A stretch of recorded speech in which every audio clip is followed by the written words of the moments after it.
We open one of these to start every episode. All right. All right. Ready? 1, 2, 3. Nice. Yeah. All right. How are you? Good. Doing well. Yeah. Y'all from Little Rock, I assume? I live in North Little Rock. Okay. Lifelong resident. Grew up there. Sherwood when I was a kid. Live in North Little Rock now. Right. So, but yeah, been Sherwood, here. North Little Rock. It's like, Yeah. Played my first show at Vino's when I was like 15. really? Yeah. What year? That would have been like 90, 91. 90? Sick. So right when it was, almost new. Yep. They turned 35 this year. Right. Yeah. Yeah, I've got a picture from probably would have been 95 with me playing there. That's sick. So, yeah, it's 94, 95, somewhere around there. It doesn't look any different. No, it doesn't. It's almost the exact same. Almost the exact same. The stage is new and the paint on the walls, that's about it. Yep. Well, my last show I played there, which was October of last year, I played on the same drum set I was playing in 95. Come on. So, yeah, same kit. What show was that? Vampire Police, I was their drummer. I was backup drummer for them. Oh, for that show. doing backup drum. Oh, right. Yeah. Right. I'm not their regular drummer. I'm their backup drummer. Oh, well, So, fancy. yeah. They got two drummers. Most bands can't find one drummer. Yeah. They are good, though. Yeah. I Yeah, love it's a fun Vampire show. Police. Well, and Durandal in the band, Wilhelm in the band is our bass player in Direwolf. Bleep it out. Yep. That's Bleep right. it out. Direwolf. Stage names. I got to remember those. Have y'all played a show yet? Direwolf? Oh, yeah. We've done probably 50 shows. Oh, okay. Yeah. I thought this was a new band. No. Is Durandal just new? Yeah, he's new Oh, in the okay. band. But no, Wilhelm. Sorry. Fuck. Yeah, our next show is in 2 weeks up in Fort Smith, and we got that call, and they want an hour and 15 to an Is that hour the and record 20 store? minutes. Oh, it's No, it's a venue up there, which I should know, but that's okay. It's okay. possibly. I'd have to look it up. Sonic Lodge or? I didn't book the show, so Yeah, I don't know. I I'm love just it. like, tell me when to show up. Yeah. I'm just, tell me when to show up and how long you need. Do you play music? No, I just moved here a year ago from Colorado.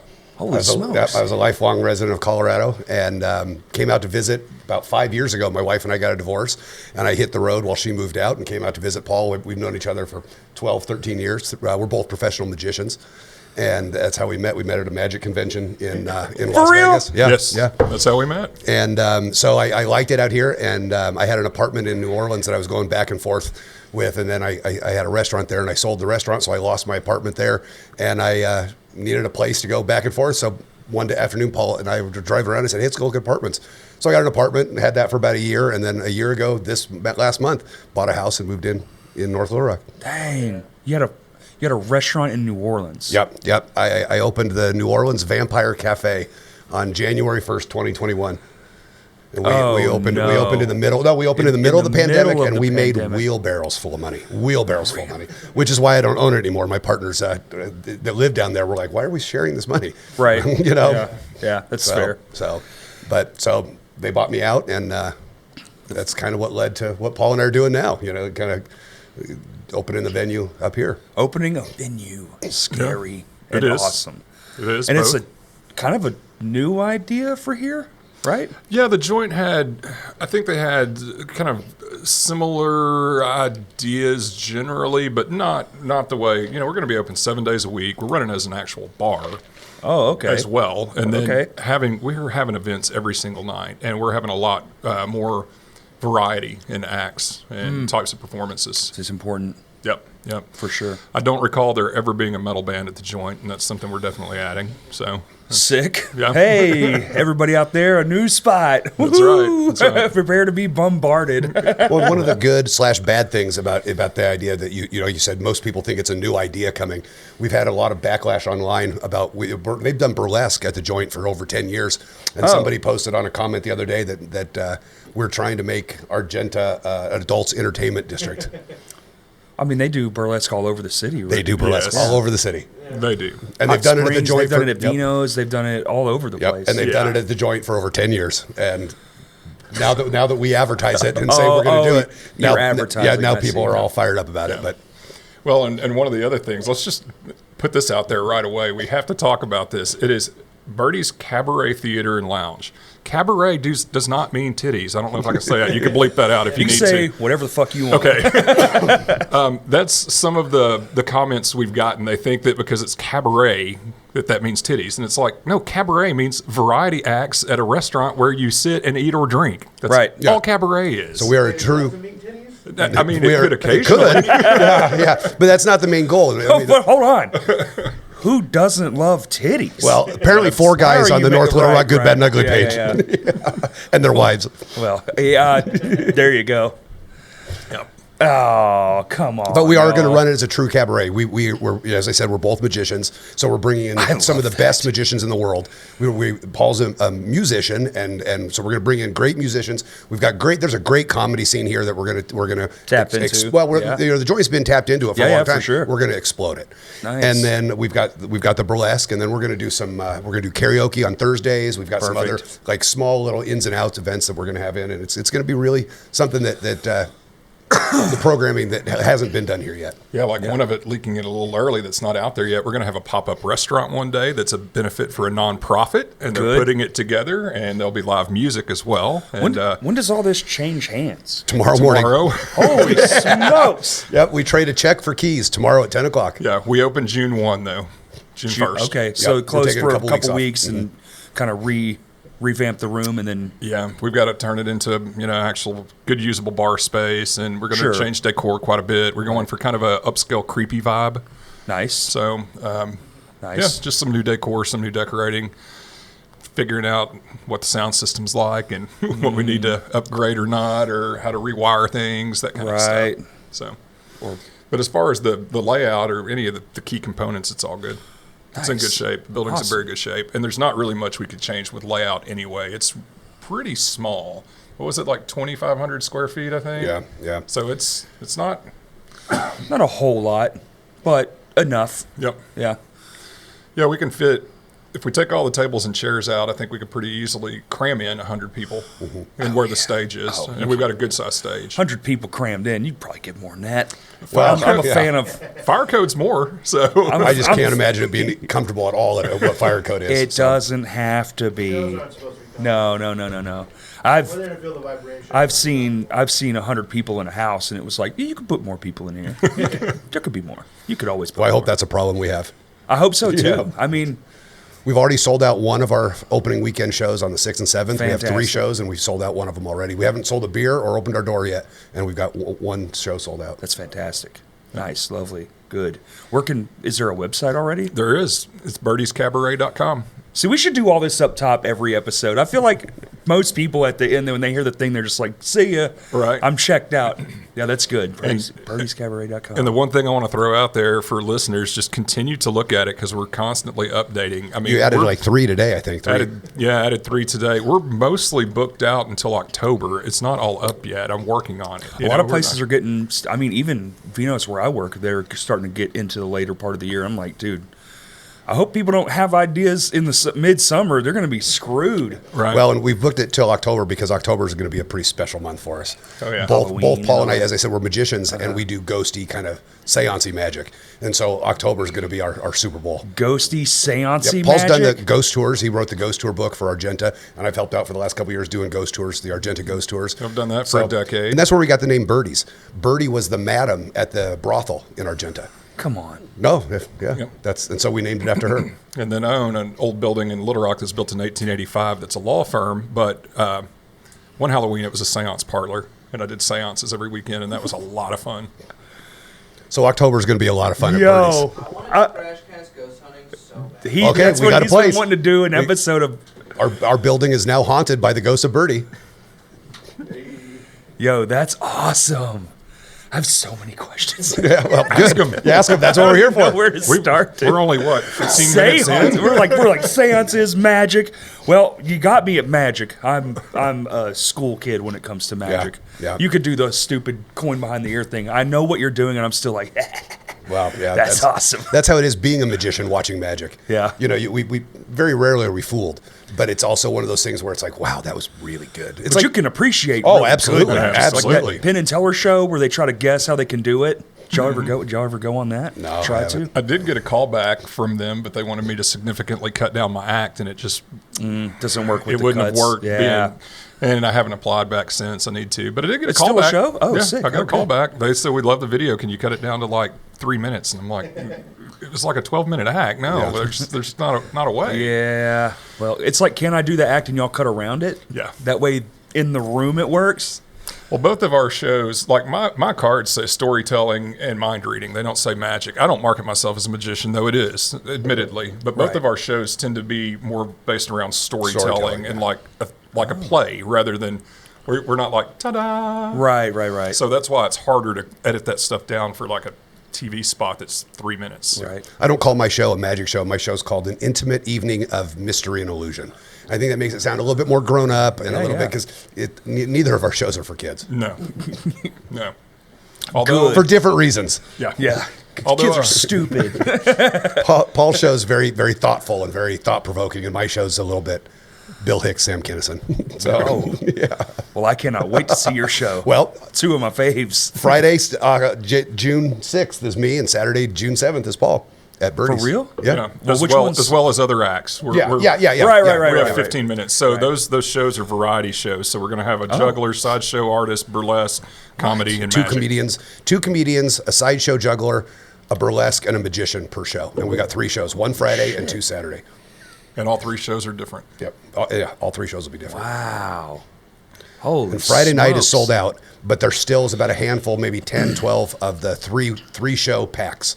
For $60, they're $25 a show, or for $60 you can get a ticket to all 3 shows. Oh, wow. Solid deal. Damn, that is crazy. And that right now is the only way to get tickets for Friday's It's show. online. Oh, for Friday is Yep. the 3-packs? The individual tickets for Friday's show are sold out. Wow. Yeah, we had Hitting the ground running. We had to cut tickets because we don't know how many 3-packs we're going to sell. So for Right, Friday night, it's right. like, we got to cut it somewhere so we don't end up. Got to keep, probably 20 per show or something. Right. So you can, And we'll, of course, have our comps. We got to help our people out who's been. Well, always comping. Yeah. Name of the game. Yep. Except for on the bad nights, you're like, come on, Chris, you dirty bastard. You get into everything. Well, one of the things, Paul and I did a couple shows. We did 7 shows in 6 days at the Stanley Hotel 2 summers ago. The Stanley Hotel is the hotel where Stephen King got the inspiration for The Shining. Yeah. In Estes Park, I Colorado. was going to say, isn't that the Shining Hotel? Okay, sick. And we did. They put us up. They fed us. It was it was the best I've been treated as a performer traveling somewhere doing a show in my entire performance career. And that was kind of like, all right, this is how we want to do it. We want to treat. We're going to pay our.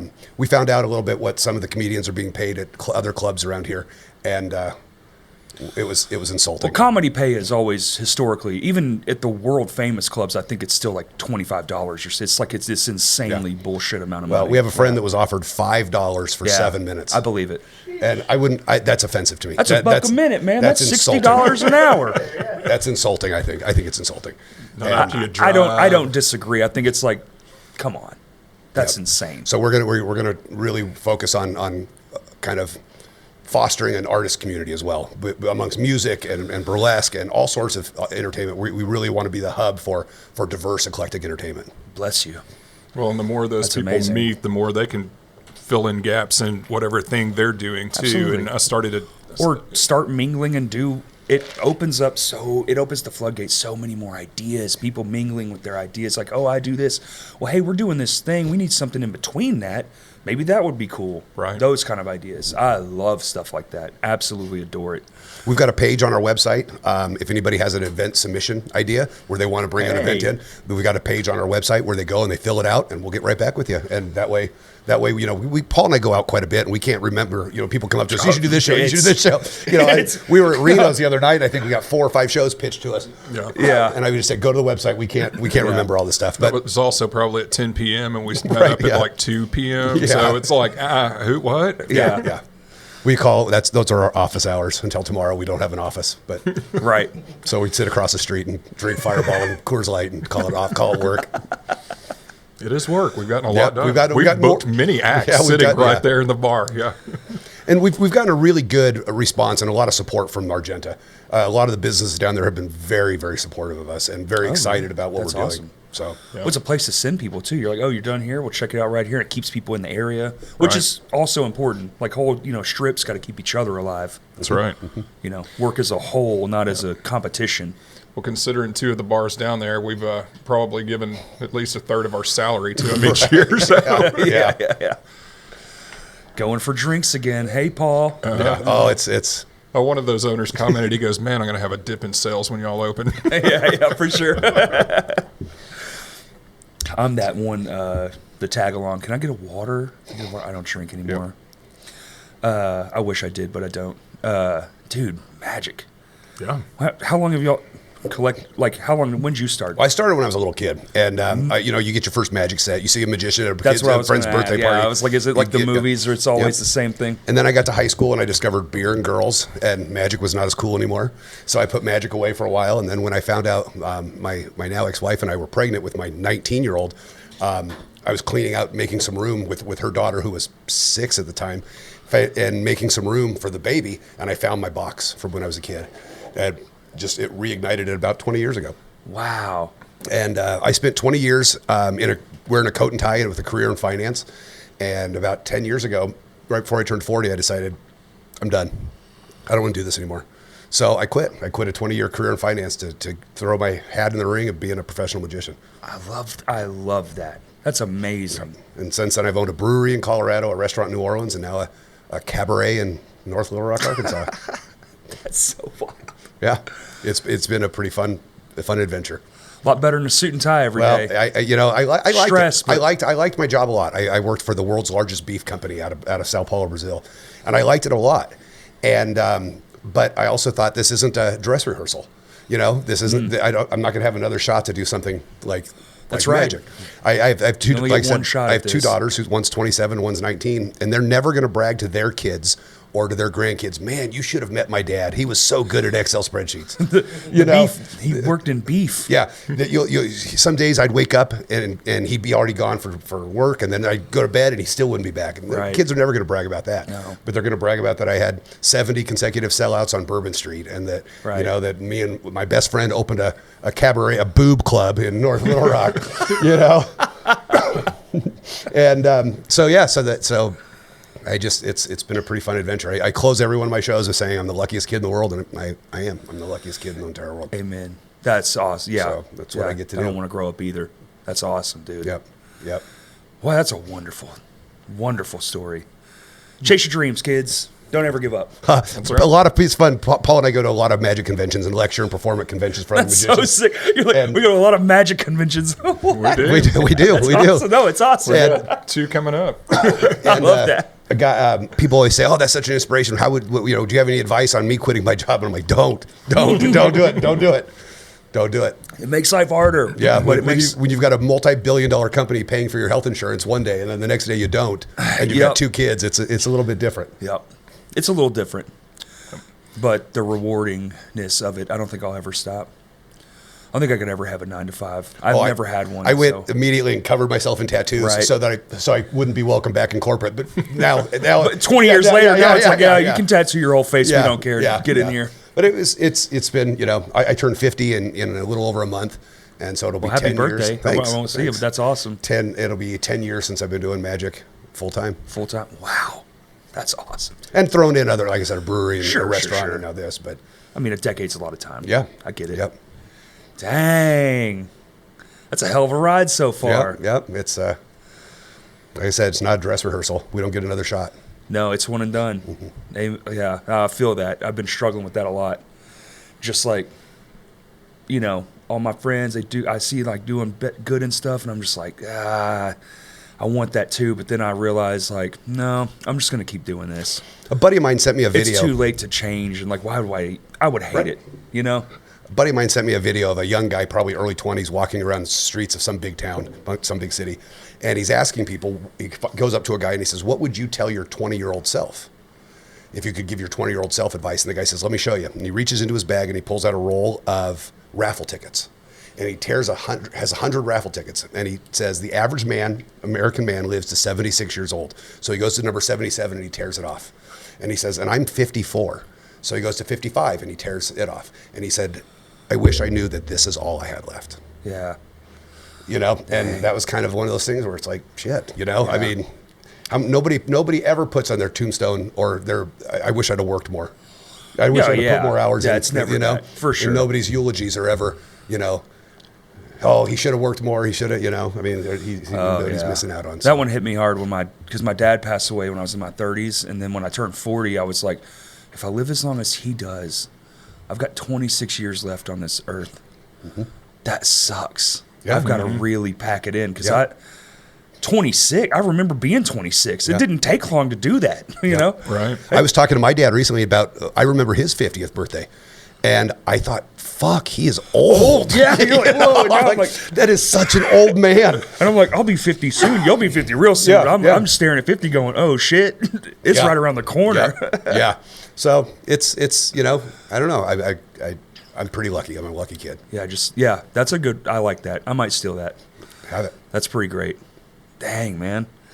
I'm all warm and fuzzy inside. I'm feeling shit. Damn. Well, and frankly, do a magic trick. No, I'm just kidding. Well, frankly, I probably wouldn't have ever made the jump if it weren't for having a friend like Paul. There was a couple of friends that I talked to about doing it. Sure. And it was really, you know. Well, it also helps to see, like, if somebody else is doing it, okay, well, they're not. You think, oh, my God, what if I'm homeless? What if my kids, what if all these things go wrong? He's fine. Those are legit concerns, though. That's how you don't end up that way. Right. Being worried right. Instead of going, it'll all work out somehow. Well, that's just being aloof and silly. Some people are just like, oh, well, I just want to be that, so that's what will happen. It's like, no. A lot of hustle, a lot of work. So much hustle. One of the things we found out in this adventure specifically, and much before, but is that most creatives aren't good business people. The worst in the world. Yeah. There's a reason they don't own all the stuff. Right. I mean, well, I guess now they do tech, but I feel like they're not creative anymore. Right. So we've, you know, those are the things I worried about. Those are the things I talked about with my then wife about it. What are we going to do about this? What are we going to do about this? Yeah. So. Yeah. It's scary. Especially, I mean, wife and kids, that's got to be real scary. I have a wife. I don't have any kids. So when I do something, my wife's like, whatever. Mm-hmm. You know, there's not a whole lot to lose. But, man, that's awesome. You know, I really thought I'd be back at my job within a year. And when I quit, they said, you're always welcome back. And I said, well, thanks. Right. See you in a year. Yeah. Nope. Hey, dude. I mean, shit. Wow. Yep. My background's very similar to Paul's. Started as a kid? Yep. And got out of it. Mine was football and heavy metal and girls and beer. And, it's the usual culprits. Yeah. I was kind of that anomaly where I was a skater kid that played in metal bands but started for the football team. So, you know. But I loved football. We had those kids. Yeah. I think every school does. And then same when my daughter was born, my now ex-wife wanted me home more, and I'm not a homebody. I'm not good at sitting at home, and broke out magic books from when I was a kid and just reignited it all over again. And then I was an attorney and left the practice of law to perform magic full time. And then COVID happened, and I had 1 month scheduled in Italy to do 28 shows in 30 days. And then me and Paul had a U.S. tour for a month right after that. And, of course, all of it fell apart. Of course. Our tour was supposed to kick off March 22nd, 2020. Fuck, dude. In New Orleans. And it was like March 14th or something, the lockdowns. Yep. I remember because it was my anniversary. Oh, my God. Yep, it was. We talked about it the week before. So we started calling venues and saying we're still on. Everybody said we're still on, and then the next day, one by one, just boom, boom, boom. And so I'm a lawyer again. Yeah. But I have my own firm. I'm What not kind of working law? for anyone. I do business in corporate primarily. Oh, okay. So yeah. Slip and fall. Injury No, claims. No? contracts, buy-sell agreements, contract. like Okay. business stuff, you know. And eviction falls into that, of course, because every business person has like 5 rental properties, and but a little bit of everything, you know. Some of it, big litigation. Got the jury trial coming up, so you know, I litigate too. Yeah, so. I got to go watch him be a lawyer once. Yeah. And he threw out like 10 objections. I thought, oh man, I'm coming to every one of these. He's like, this has never happened before. I'm like, I'm coming to every one of these. It was so rad. Electrifying. But he's like, it never happens. I'm He's like, Your Honor, may I bring to your attention, and you just evidence right out of your short sleeve. Yeah, I'm very chill as a lawyer, honestly, very laid back. But that guy, the one Paul went to, it was enough to where I raised my voice and the judge stepped in. The lawyer was doing this, or well, he was like badgering the witness? There wasn't a lawyer on was the other side. The representing guy was himself. representing himself and was a total idiot and didn't understand what he was doing. And and when he started yelling at me, I'm like, "You will not!" And the judge is like, "Stop."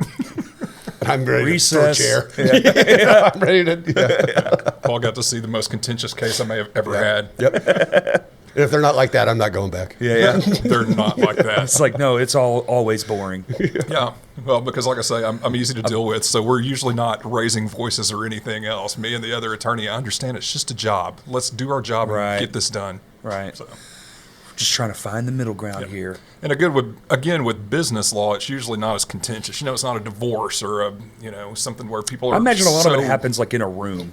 You're Yeah. all like at a table, Yeah. kind of Yeah. going over the stuff. Oh, absolutely. Most of it settles. I mean, 90% of your cases resolve. But most of my cases, too, aren't litigation. A lot of mine, like I say, are contract reviews, buy-sell agreements, forming LLCs. So you just kind of have to be operating in the room agreements. and make sure the contract reads right. Yeah. I'm not even in a room. They email it to me, and I review it and email them back. So it's Nice. Yeah. So that's a lot of my work. I have many clients I've never met in person. We just email. Sure. So, Yeah. because it's all business stuff. Obviously, if there's trial, we got to meet. Right. It's also 2025. You don't have to go nowhere anymore. No, just court. I mean, even court, I feel like a lot of it you see on the reels and stuff is people at 2 Zoom cameras. That was all COVID. They don't do it anymore, Oh, really? Boo hiss. They're all back in the room. which makes no sense. I'll have to suit up and drive 3 hours for a 15-minute hearing. Mm-hmm. We could have done it by Zoom, and I could have stayed in my underwear from the waist down. With a fake shirt that unbuttons from the back. Right. Yeah. I'm working on a new trick, Your Honor. Can we make this quick? A quick change. Yeah. Pull the thing up and you're wearing a suit. Pull it back up and you're wearing pajamas. Y'all want to see something real cool? Got a top hat on. I did have a client who obviously will remain nameless I was doing an adoption, which I don't typically do, but it was a stepchild adoption that was very easy. I can handle that. And it was an existing business client. This is where I end up getting into other areas where they're an existing client. I guess and I'll go- do it, yeah. But it was via Zoom during COVID, and as she got up, her camera fell, and she was in her panties, so she was not wearing pants from the waist my down. God. Dude, those leaks of all those people doing that embarrassing crap on those Zoom meetings, like, oh my God. Yeah. Yep. You never know. The old guy, I promise, Your Honor, I'm not a cat. That Yeah, might have been yeah, one of my yeah. favorite ones. Couldn't figure out how to turn the cat filter off his Zoom. I think I saw one the other day where a guy was doing court and his friends had mucked with his Zoom and it said Mr. Ass Blaster. That's it. That's it. Is that what it was? Yes, Something like I that? saw it. Yeah, you're right. Yeah. And the judge is like, "What is your name?" And he says his name. He goes, "Your name isn't Mr. Ass Blaster." And he goes, "That's what's on your screen right now." It'd be right across the bottom in big letters. It said Mr. Ass Blaster or something along those lines. Yeah. Dude, you got to find that friend and just, dude, you almost got me arrested again. When my divorce was online and I didn't know that people could see me. I thought they would just bring you in when it was your turn. So Right. I'm sitting there eating breakfast and the judge finally says, "We can see everybody." And I'm like, "Oh." And so the first thing I did is I said, "Your Honor, I apologize. I didn't know. I felt terrible, but If you don't know, you don't know. I didn't know." Surely they have to take that into account a little bit. Yeah. The ones I did here, they did not turn your camera on until it was your case. Yeah. They would Yeah. line everybody up, but it was just a black screen. Sorry, black screen good. until it was time. Oh, man. So did y'all start with, like, I assume simple magic, but did y'all evolve into, like, stage magic like we know it and then go, I don't want to do this, let me do something different? Or when, like, you... So mine, as a kid, I don't think I ever performed magic aside from maybe at a talent show or something. Oh, you sure. know? And when I got back into it, I was just doing little sleight of hand stuff to keep me busy at home. But I knew I didn't want to perform that. And Like then close-up street magic stuff? Okay. which I performed a whole lot of. Started at a flea market. And you want to talk about the best place for people to just walk away and treat you like shit. It's a flea market. So it toughens you up and makes your act good because you got to keep them entertained. But anyway, to answer your question, I didn't really want to perform that. And then I found a branch, mentalism, which is more like mind magic. It looks more real, but it's kind of a more adult version of it. And then I found the area, I don't love the term, but it's the name it's known as, is bizarre magic. And that's what we practice, that I'm like, oh, now you combine creepy crap and the occult and ghosts and get to tell a story, seances and get to tell a story. storytelling and an actual act that you can create an atmosphere. This is what I want to do. So it took me a little bit to find that branch that really fit me, and that's when I decided I wanted to perform. Mm-hmm. So didn't really have any intention of performing until I started putting together a show and thought, this is the atmosphere I want. I want to make people feel a certain way. So that was my I think for both of us, that's kind of our focus is we want people to leave feeling a certain way. Mm-hmm. So Drive the show. Like, I'm going to show you things, take you on a journey. Right. That's how I feel about the concerts I do yeah, with my bands. I want people to walk away being like, damn. My first Like theater an show back in experience. northern Colorado, I had a magician came to the show, and it was a 90-minute show, and he said to a friend of mine who's really kind of my advisor, my mentor, he said, I think you need to tell Paul, I don't think he realizes how boring he is. He only did 8 tricks in 90 minutes. And then the first review on my Facebook page was, I would pay the same amount just to hear the stories. From a real person, not Right. a non-magician. Right. You know, and so it allows, I'm a natural born storyteller and joke teller, and it just allows us a chance to tell stories. And my show's kind of evolved into kind of autobiographical. I have a big piece about I had an imaginary friend when I was a kid, and it's absolute 100% true story.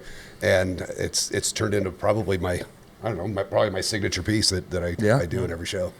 and I took a piece out of my show that involved me putting my hand in an animal trap, but just did the story and got on NPR with that story.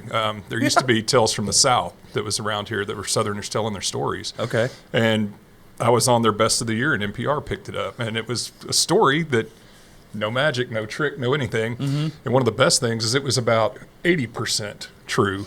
And my mom goes, I remember that from when you were a kid. And I'm like, no, the key part you remember I made up, but I'm convincing enough. Right. Mom says it's real. Yep.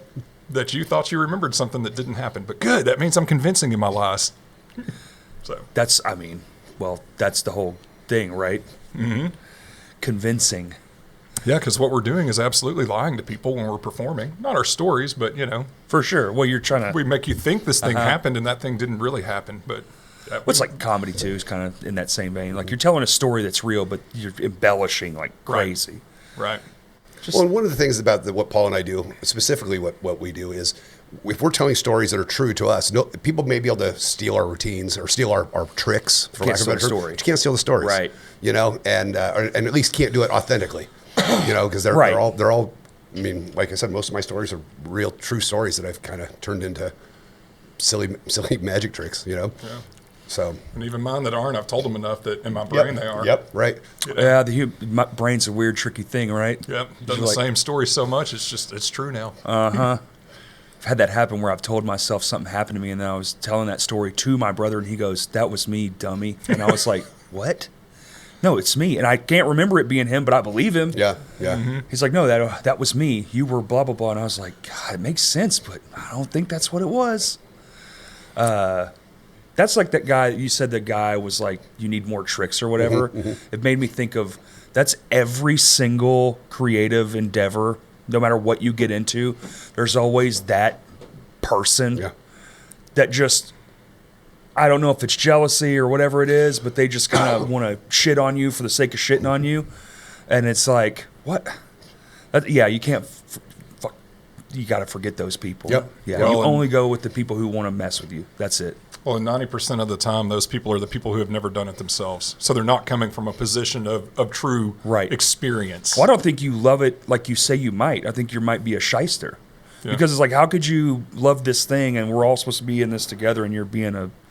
Well, in You're being magic, a you have a prick bunch about of. it. One of the problems with magic, and I've been working on a book for about 7 or 8 years, so maybe it'll get done in the next 10. One of the chapters is about one of my main problems with magic is if you have an 8-year-old nephew, 7-year-old nephew, and he said, "I saw a magician on TV. I want to learn about it." What do? You buy him a magic set. Right. So they're exposed to the secrets early on. And then that's how I got started. I mean, it's how we all got started. The three cups in the ball and the so we learned the cards, base, yeah. and it's like music, or like Hemingway had the same 26 letters to work with that you and I have to work with. Right. He just did it different. You just learn how to twist them up Right, real right, good. right. Yeah. And Yo, you that's a wild comparison. Dude. you start off 7 notes in music. Right, yeah. right. And you start off knowing the secrets. So then you put it away, you discover beer and girls, get to high school, and then you pick it back up, and you don't want to perform, and you don't want to grow the art, you just want to be a secret keeper. You want to be able to sit on the couch and spoil it for your wife and family when they see it on TV. Oh, I know how he did that. I know how he did that. And there's a lot of that in magic. There's a lot of that comes to magic clubs, and there's a lot of that comes to magic conventions. They don't want to perform and they don't want to share the art. They just want to know the secrets, and they just want to be kind of play spoiler and be one up on everybody because I know how that's Curmudgeons. done. Yeah. Yeah. Just and keep the secrets, and I know how that's done, and that sucks. That does suck. What a shitty attitude. Yeah. Man. That's troll And behavior. unfortunately, those people come to our shows. So, Right. Yep. I mean, isn't that the wildest thing? It's like the people online who comment the most or watching your stuff the most. Like, what are you doing? Is that what you want to do with your whole being? That's crazy. Well, and you know what he said, I've compared it to being a musician. I can watch Danny Carey as a drummer and go, I know how he did that. Right. So? Yeah. I can't do I'm it. not fucking Danny Carey, Yep. that's Right. for sure. Who People cares used if I know how he did it? Yep. People used to ask my ex-wife, she'd come to my shows, they'd say, do you know how he does it? She goes, knowing how he does it and being able to do it are two different things. That's right. Yeah, I know how the quarter trick works. Couldn't do it to save my life. Yep. Not one time. I've seen the dude who used to show, what was that show where they'd show you how it was done? Mass magician. That's the one. Yep. And I would, you'd watch and go, wow, that's amazing. And still like, yeah, but still how though? How fast? The sleight of hand stuff really gets me because you're just like, I'm looking right at you, but I know you did something and I still couldn't. Well, I'm terrible at sleight of hand. It's a Could good thing I'm a never good do it. storyteller. So Yeah. I'm terrible at sleight of hand. I'll tell you, if you want to ever get in an argument with magicians or get a magician fired up, bring up the mass magician. Oh, yeah. Paul and I aren't, and we have a small ever find group out of who it friends. was? Oh, yeah. Yeah, Val Valtino was that his name? Yeah. Okay. We're not, Oh, bitch ass Valentino, you suck.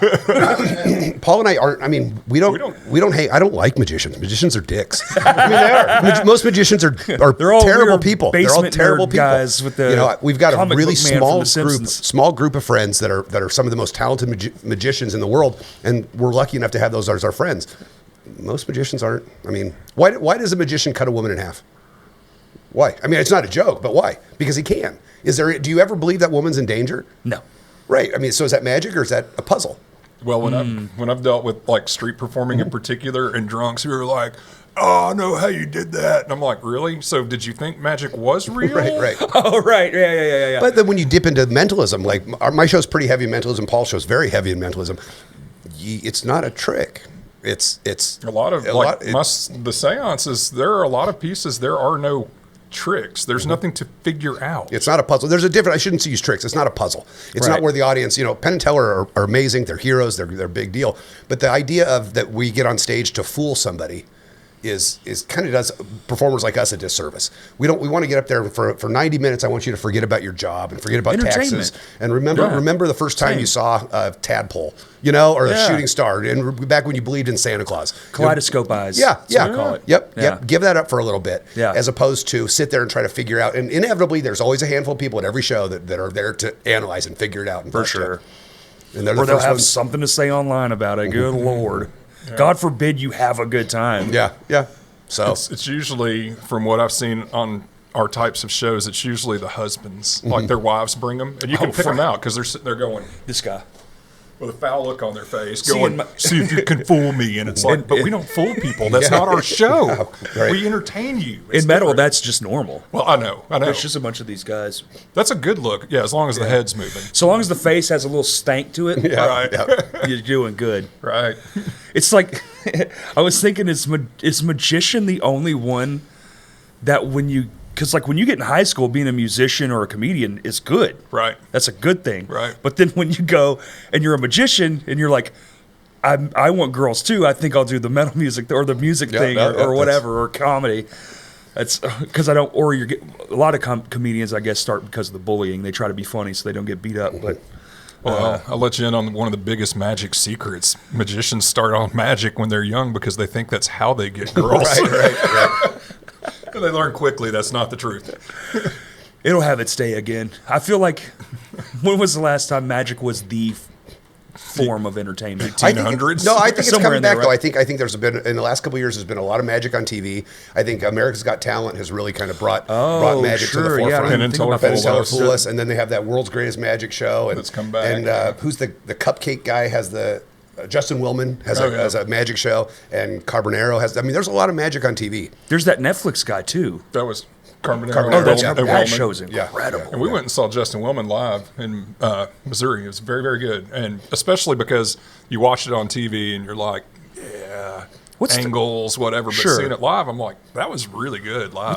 What's the audiences? Is it mostly kids and parents and families, or is it like older people? Well, it depends. I mean, I've seen Penn and Teller half dozen times, and it's mostly adults. Right. You know, but there's a lot of touring magicians. I saw the Pendragons. I took my kid when she was 9 to see the Pendragons, and it was mostly families.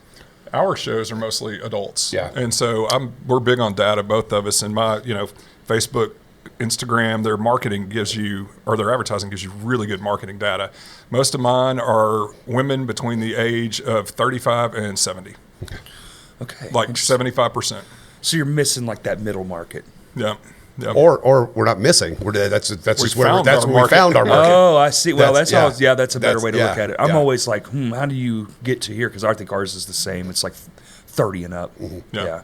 Well, I know with music, And it's almost all male. same with Direwolf Yeah. with our music, so I Yeah. get it. Yeah. We did a show, I don't know, it's been a year or two, a couple of years probably. And the first 2 rows, there's maybe 100, 110 people at the theater.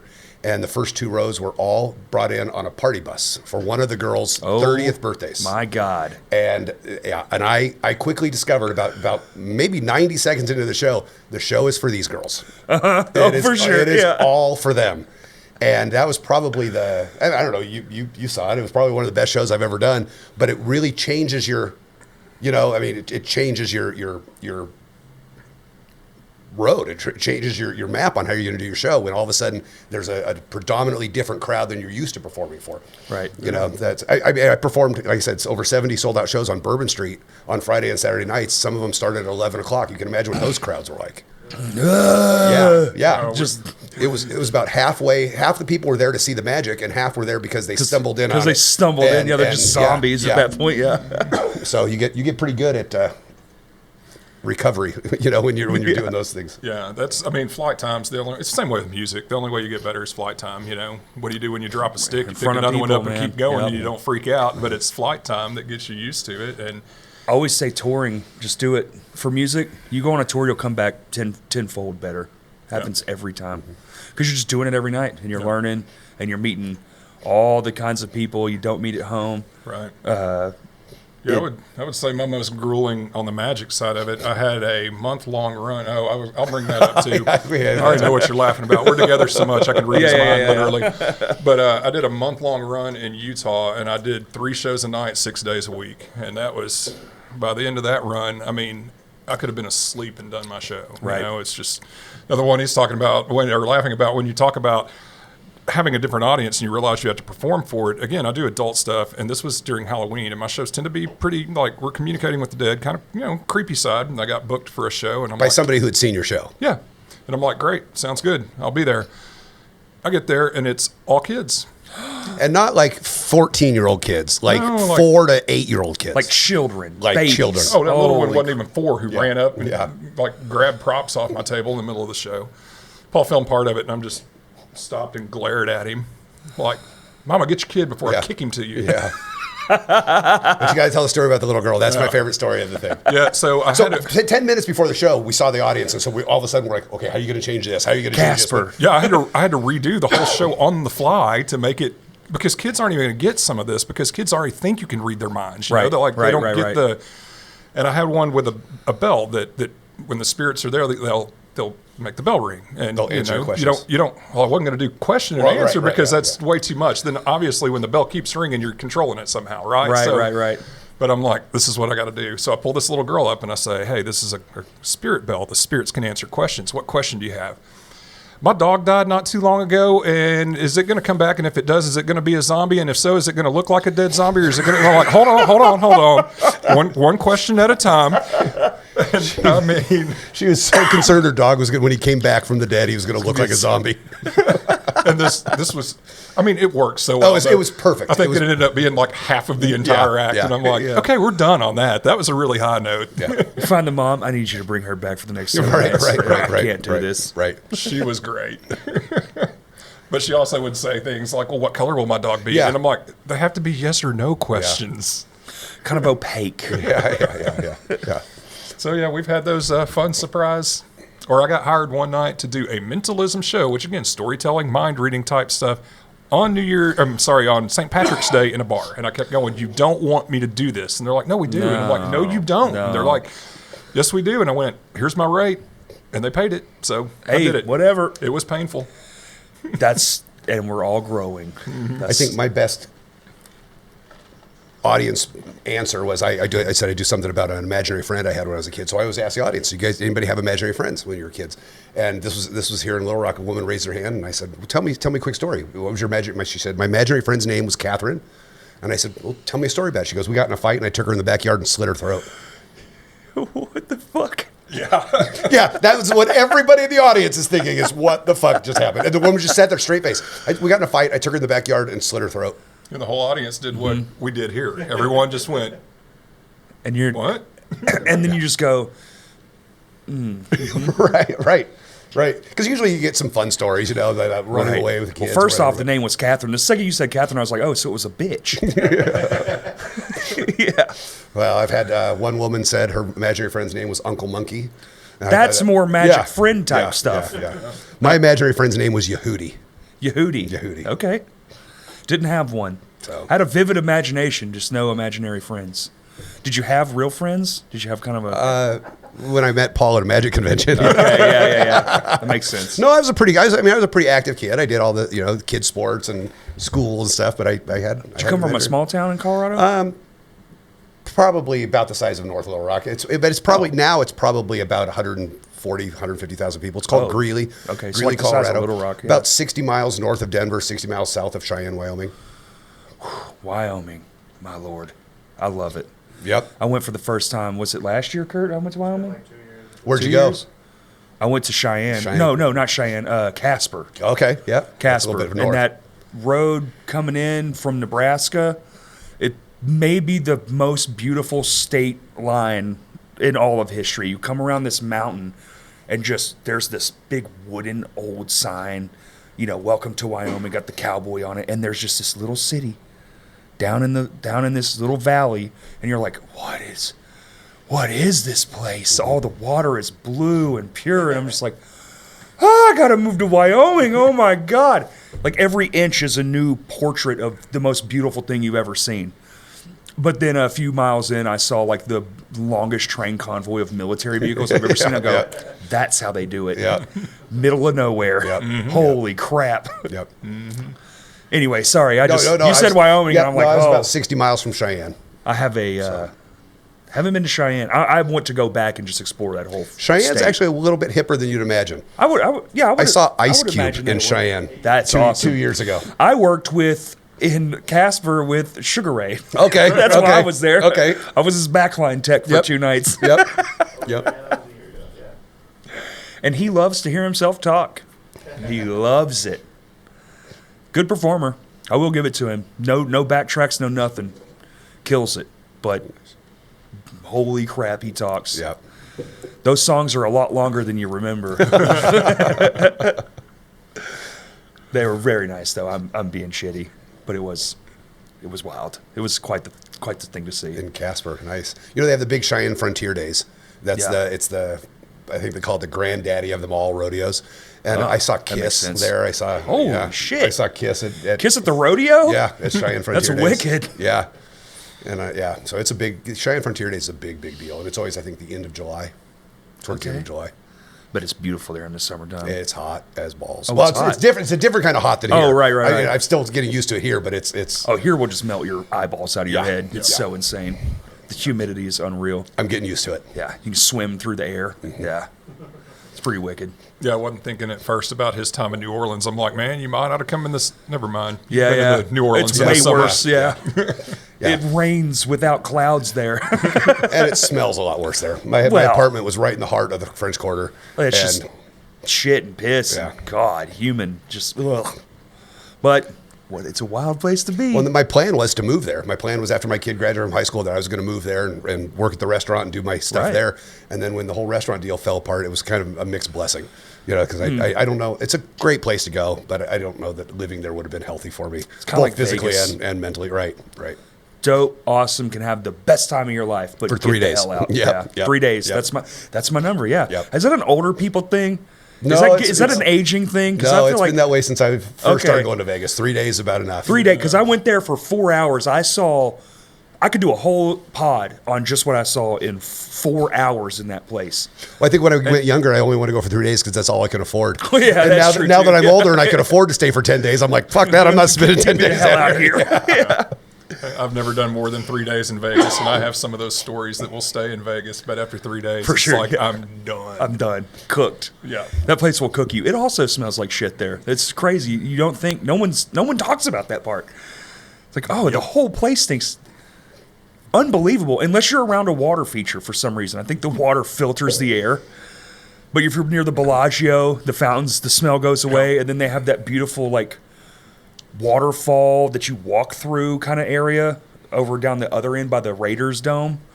I haven't been down there. I haven't been since they built the Raider Stadium. I haven't been, so. it's bonkers to look Yeah. at. You're like, what in the world? Because it's all, the whole thing's like a screen sort of, but it's all shaped all funny and holy moly. I want to go to something at the Sphere. I think that looks pretty. I do think too, that looks but pretty bro, crazy. they charging $200 just to walk in the fucking door. Oh, really?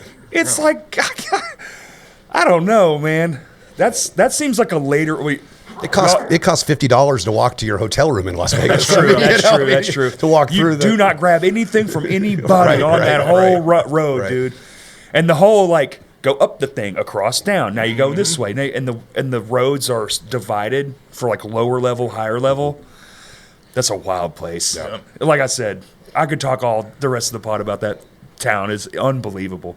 And I used to be like, I'll never go there. I don't have any interest in it. And now I'm like, I cannot wait to just go find a park bench, sit 3 days, get all the stories I need, and get the fuck out. Right.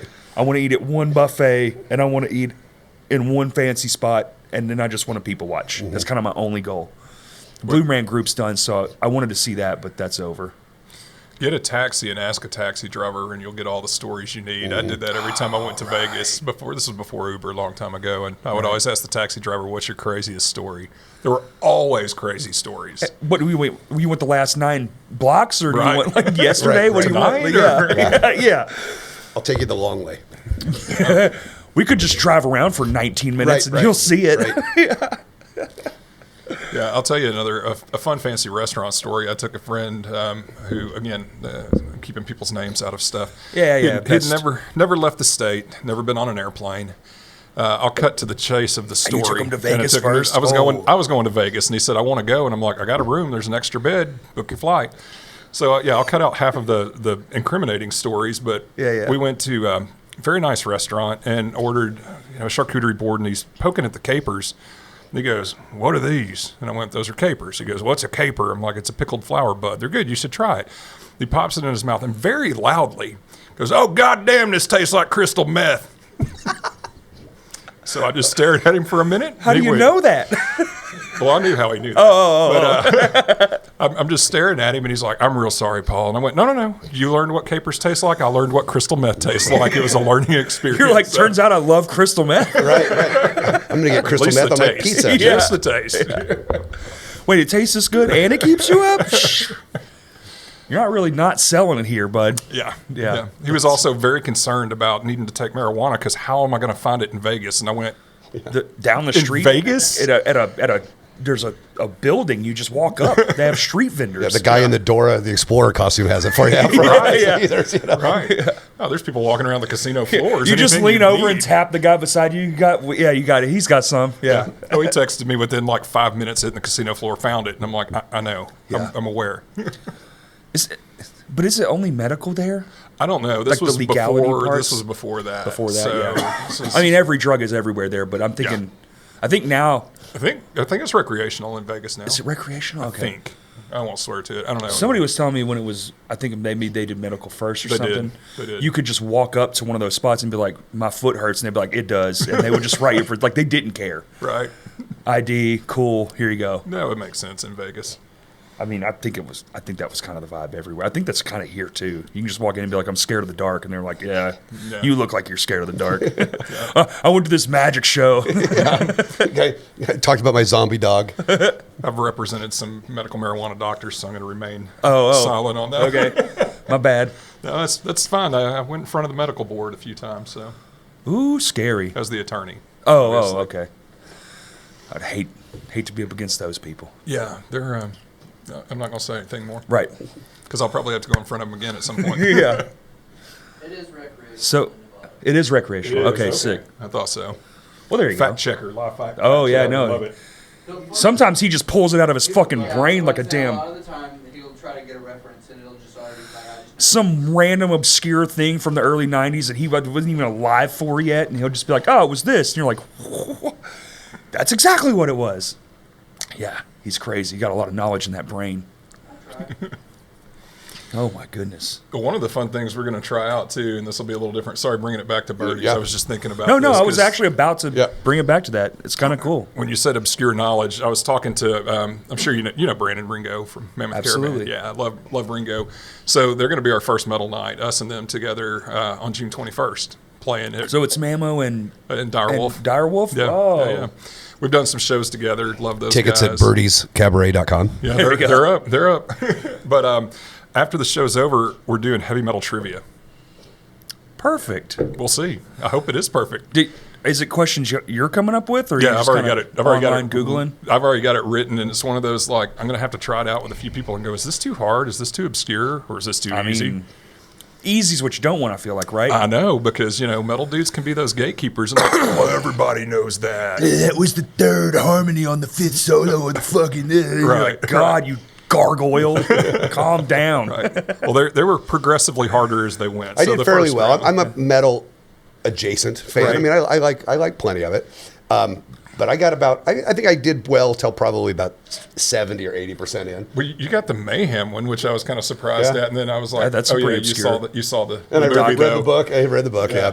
That helps a lot. Pretty wild story there. Yeah. Yeah. Yeah. Mayhem obscure at this point, though? Probably not. Not in But- the zeitgeist. Probably not. No. But I mean, if you're not a big metal fan, I would think it would Yeah, I don't know. About it now. I've had all the documentaries and stuff. You might be right. Well, and was it Rory McCulkin? be one of Yeah. those. Yeah. Rory one of the Culkin. Culkins. Yeah, was in it. Yeah. Well, Sarah had zero clue. Yeah. Well, she let me rephrase it. Sarah's my girlfriend. She's Okay. not. She's learned a lot about metal, but she's not a metal fan. She did go. The people that burned down the churches, and I went, there you go. That's the That'll- ones. That'll work. Yep. That's close enough. She's like, I don't know their name, but they burned down churches. Snows a lot where they live. That's all I know. Yeah. Yeah. They Cabaret. We're going to do a lot of fun things. We're going to do some trivia. We're going to do on Sunday, 2 weeks from today. We're going to have a series. I'll let you explain because it's kind of your. We're going to have a series of really kind of fun interactive games. Yeah, so what they are, it's our opening day, so people can come and go. So we didn't want something that's obtrusive, but like bar bingo. Like one of them is you heard somebody say bro 2 times. You heard this, you heard that. You'll win if you go around me longer than 7 minutes. And what, you'll get tickets throughout the day, and we're going to do prize drawings throughout the day from the Damn. tickets. And then another one we're going to do is like table dares. And they're not going to be anything obviously extreme. but- Table dares. Yeah, and so your table doesn't have to take part. You can. For each dare you complete, you get a ticket. We're going to draw tickets for prizes, and we're going to have rolling drink specials throughout the day. So we're looking at having fun, entertaining things that don't require you to, you can just sit there quietly and have a drink if you want, and not have to take part. But if you want to hang out and have some fun, we're going to do that as well. We've got a fully customized drink cocktail list, a signature cocktail list. Of course, yes. That is going to be all the drinks are named after ghost stories of Argenta, and they're named after the ghosts out of the book that Paul wrote about the haunted Argenta, and we've got a very customized mocktail menu as well, to where if you want to come, they're not just non-alcoholic versions of a cocktail. They're specially curated to be a drink. To be a drink, yeah. That is something unique to our menu. Oh, my wife would love that. She loves mocktails. We have eight beer taps, and our hardest problem now is like kids in a candy store. We got the beer list. We're like, we want them all. So we'll have rotating beer constantly, all good. You're not going to get a tap with Bud Light on it. So Right. We will have Bud Light in I was cans gonna say, or you know- bottles, but we're not going to waste the tap on. Right. Yeah. Well, yeah. Cans and bottles. Yep. Pabst, Bush, We sell so I'm much a Coors of that. Light drinker. I'm Oh, a yeah? Coors, yeah, I'm Yeah. a Coors Light drinker. I typically was when I was drinking, it was just Pabst Blue Ribbon. 30 packs, rip it Finest down. beer made in America Hey, today. man, 18, whatever the fuck. They're still proud of it. Yep. We're also going to do something that we're both really proud of. It's going to be called Second Sundays. And on the second Sunday of every month, everything after expenses is going to go to a nonprofit. And we're going to team with that nonprofit so that they get to help curate the day. So we're going to team with them because we're not just going to hand somebody a check at the end of the day. We want to know what you need as a nonprofit. What can we do? What can you do? You bring in some entertainment. You can design a cocktail because we're going to need you to promote this as well. It's only going to work if we team on this. But everything we make after our expenses will go on the second Sunday of every month to a nonprofit. Fantastic. Well, that's our pop-up restaurant, even though it's not on a Sunday. They need to do it on a Monday, but we're going to call it Second Sunday on a Monday. Nah, you know. Yeah. But yeah, they're bringing the food and doing the event planning, so to speak. They've got the band, all of that. So We all normally have food, like finger foods and things Yes. like that? We've got a Chicken venue. fingers Yep. and whatnot? Yep. Yep, we've got a limited both space and availability. We don't have a grease trap, so we're not having like fried foods. But yes, we're having more than just like cold finger foods. So we're doing tots and flatbreads, but our entire menu are things that you can't walk across the street and get somewhere else. That was our whole Smart. plan with drinks and with food. And so we've got, go ahead. The whole menu is available on Birdie's Cabaret.com. It is. The menu is Drink open. menu, mocktail menu, and food menu. Birdie's Cabaret.com. Merch? You got merch? Well, we do. We have There you 100 go. shirts. There you go. So we also have a very limited amount of shirts. When Paul and I don't know how many shows we've done together. I don't even know if we could count. That we did a show at Rev Room in December. And all the shows we've done together, we have. I have merch for my show's called the Mystery Collection, and I'm really proud of my merch. I'm very excited about it. And Paul's got merch for his show, but we've never done anything together. So we were at Reno's trying to think of a T-shirt to make for and we came up with the name To Paul's Exorcism Service. Okay. So we sent it to my graphic designer, and he made it like the old plumbers ads. I was just fixing to say like an old plumber's Yep, ad. that's exactly what we sent him. him. So it's two guys in the old plumbers' uniforms carrying Bibles and crucifixes and holy water. And it says To Paul. So we'll have some of those shirts as well. We'll have what's left. I think we have maybe 20 of those shirts left. Fantastic. But that's also the name of the LLC that owns Birdie's. Okay. We just wanted to see that go across the Secretary of State's desk. I imagine the amount of weird names that dude sees in a day. Well, in the bank, and my Right. insurance agent called back and goes, "Now I've got To Paul's Exorcism Service. Is that right?" And I'm like, "That is right." So what are y'all doing again? A bar. So we have Paul's created some really amazing posters for all of our drinks, and we'll eventually, we could spend $15,000 on all the merch ideas we have for opening sure. weekend, but we got to make some of that money before we do it. And so we're going to have some beautiful T-shirt designs with our drink posters on it, different posters. Those are all up on birdiescabaret.com. Yep. As well. Thanks. Birdiescabaret.com. Love it. And so yeah, we'll have some fun merch, maybe Ouija boards down the road or tarot cards or that kind of stuff. Hell yeah. We came up with that idea the other night: Ouija's and whiskey. Oh Lord. That you won't catch me. Voodoo. Don't forget the other one that we have is Sunday Sabbath. Yep. We want to do that one Sunday a month where we're playing just old doom and stoner metal Old and Black Sabbath. And yeah, we got to branch out from them, but also cocktail menus that are specific to that, and some food that's specific to that. And then at one point, we would like to do. I think this would be a blast for us to get costumed up and do an absinthe ceremony where we bring the absinthe server out and do the absinthe. And, just over the top fun stuff. Yeah, I've got an antique absinthe tap with four little spouts on real? it. Yeah. Yes. And so we bring that out and. But That's one of the fun things melt about the doing thing this. over the is thing. we get to do. I mean, we're going to throw everything at the wall and see what sticks, and that's It's just, yeah, dude. Yeah. why we're opening it up to submissions on the website as well. That we're not saying no to anything. We're going to try. We're keeping some things that have been going on in that building for a long time. I think just the fact that you're trying so much, that's like, oh, I know where I can go and it's going to be fresh and this, you never know what you're going to get. I mean, even even just the thing with the second Sunday thing, where they're curating a whole day. So for a fact every, two Sundays a month, you're going to go in there and it's going to be this different thing. And your money's going to go to a good cause. Yep. That's Yep. fantastic. Yeah, we've said many a time we have more ideas than we have days. So that's kind of the hardest thing is because part of it, to have. we are keeping some of the stuff like Tuesdays open mic comedy night, Wednesday's the improv night. Yep. There are some shows that are there right now coming up that are jazz and acoustic guitar that have already been, they were booked through the end of the year, and those are happening too. So it really is. And we're gonna put a little different spin on a lot of things. Paul and I've gone to probably the last 10 open mic nights, and they've been doing them for 14 years, and they're great. But it needs a refreshing. It needs a little bit. It needs a little bit of like I said earlier about the building, little makeup and hair. So we're gonna tighten some things up, loosen some things up, and just kind of things operate for so long. Eventually, it just becomes kind of status quo, and then you kind of the years drag on, and you're like, oh shit, we should have. And then an unfortunate situation like this where I guess it's time to call it quits, and then two guys come along. Of course, you're going to change some things. Well, we're open to everything. We're not married to anything. Which is awesome. Having a background in finance, all I care about is that the number at the end of the night is black and preferably has a comma in it. I mean that's what I care about. And our number one job is this takes away from the romance, I guess, of opening a entertainment venue. But our number one job is not to entertain. Our number one job is sell drinks, and for sure. So I have it's like a band. You're not a band. You're a commercial for your t-shirt store, right? Because that's really where it counts. Yeah. Solid actual vinyl records and t-shirts are your. Right. That's how you make your money. One of my heroes in magic is a magician in Colorado named Doc Eason, and he's kind of the guy who created the bar magic, doing magic behind a bar. He's the guy, and he was a dear friend, and he said often, my job is not to perform magic. My job is to keep drinks filled. He said I could have the greatest magic show in the world, and if nobody buys drinks, they're not having me back. That's true, because they're spending all the door money on you. Yep.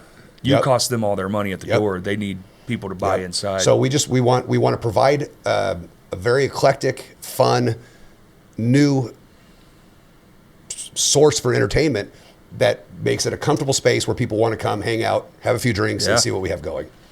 Sounds amazing so far. My God. Just the ideas alone, I'm like, this is fantastic. We're doing karaoke on Thursdays. We're going to do karaoke on Thursdays. That'll be successful. Karaoke always is good.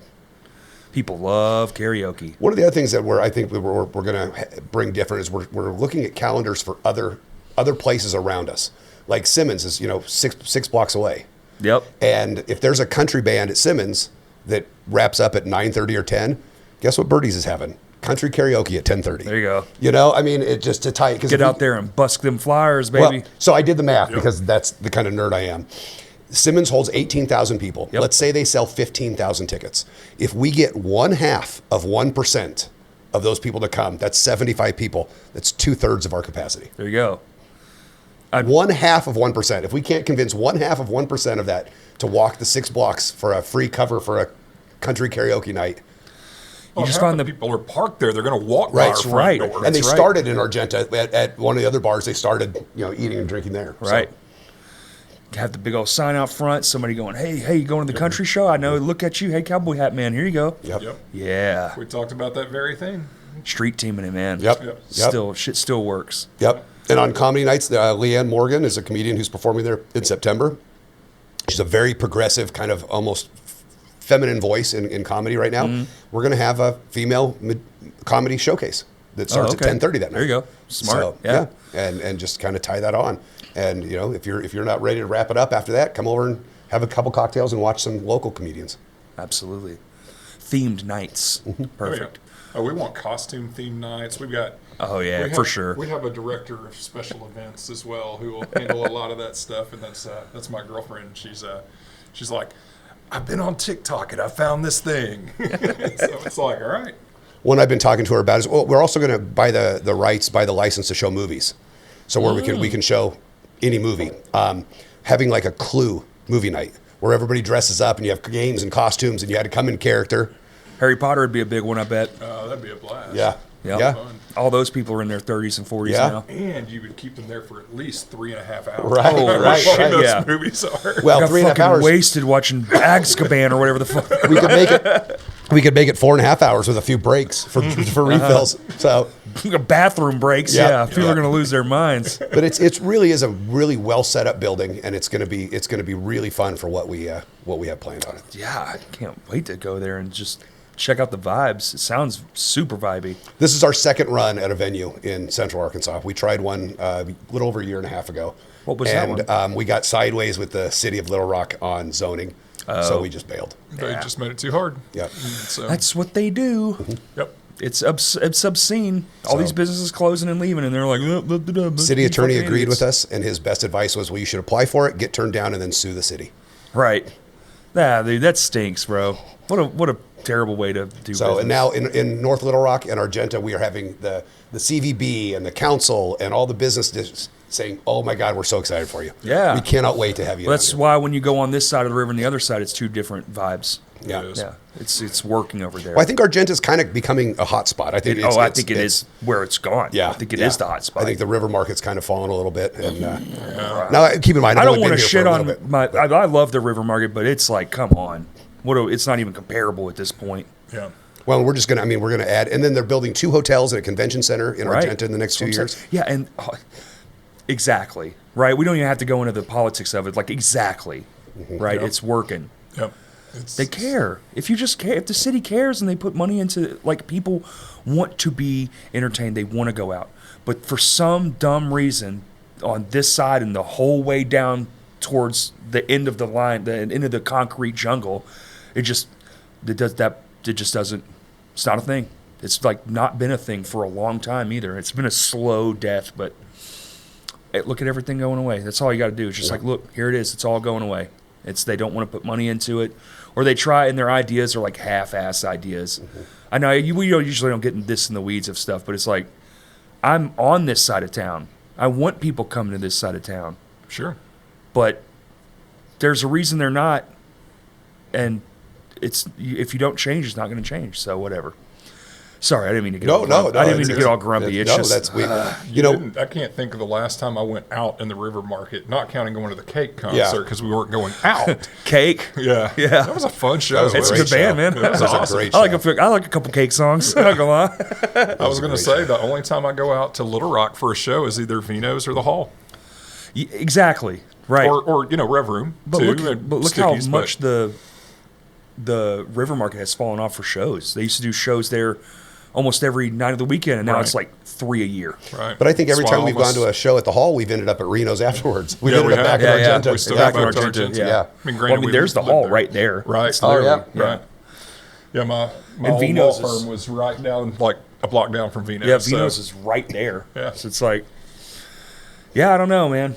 I don't know. It's unfortunate, and it's probably one of those things where I think maybe it's just time that Little Rock was the hub for a couple hundred years, so Yeah. it's just different now. Well, the timing works out very well for us. Right. Well, I will say when Little Rock was booming too is when you didn't go, or the They river also- market was booming is when you Right. did not go into Argenta. So right, exactly. Well, it's like times change, things change. Right. It's just where it's at, and it's not like it's a city over, but it's just a river.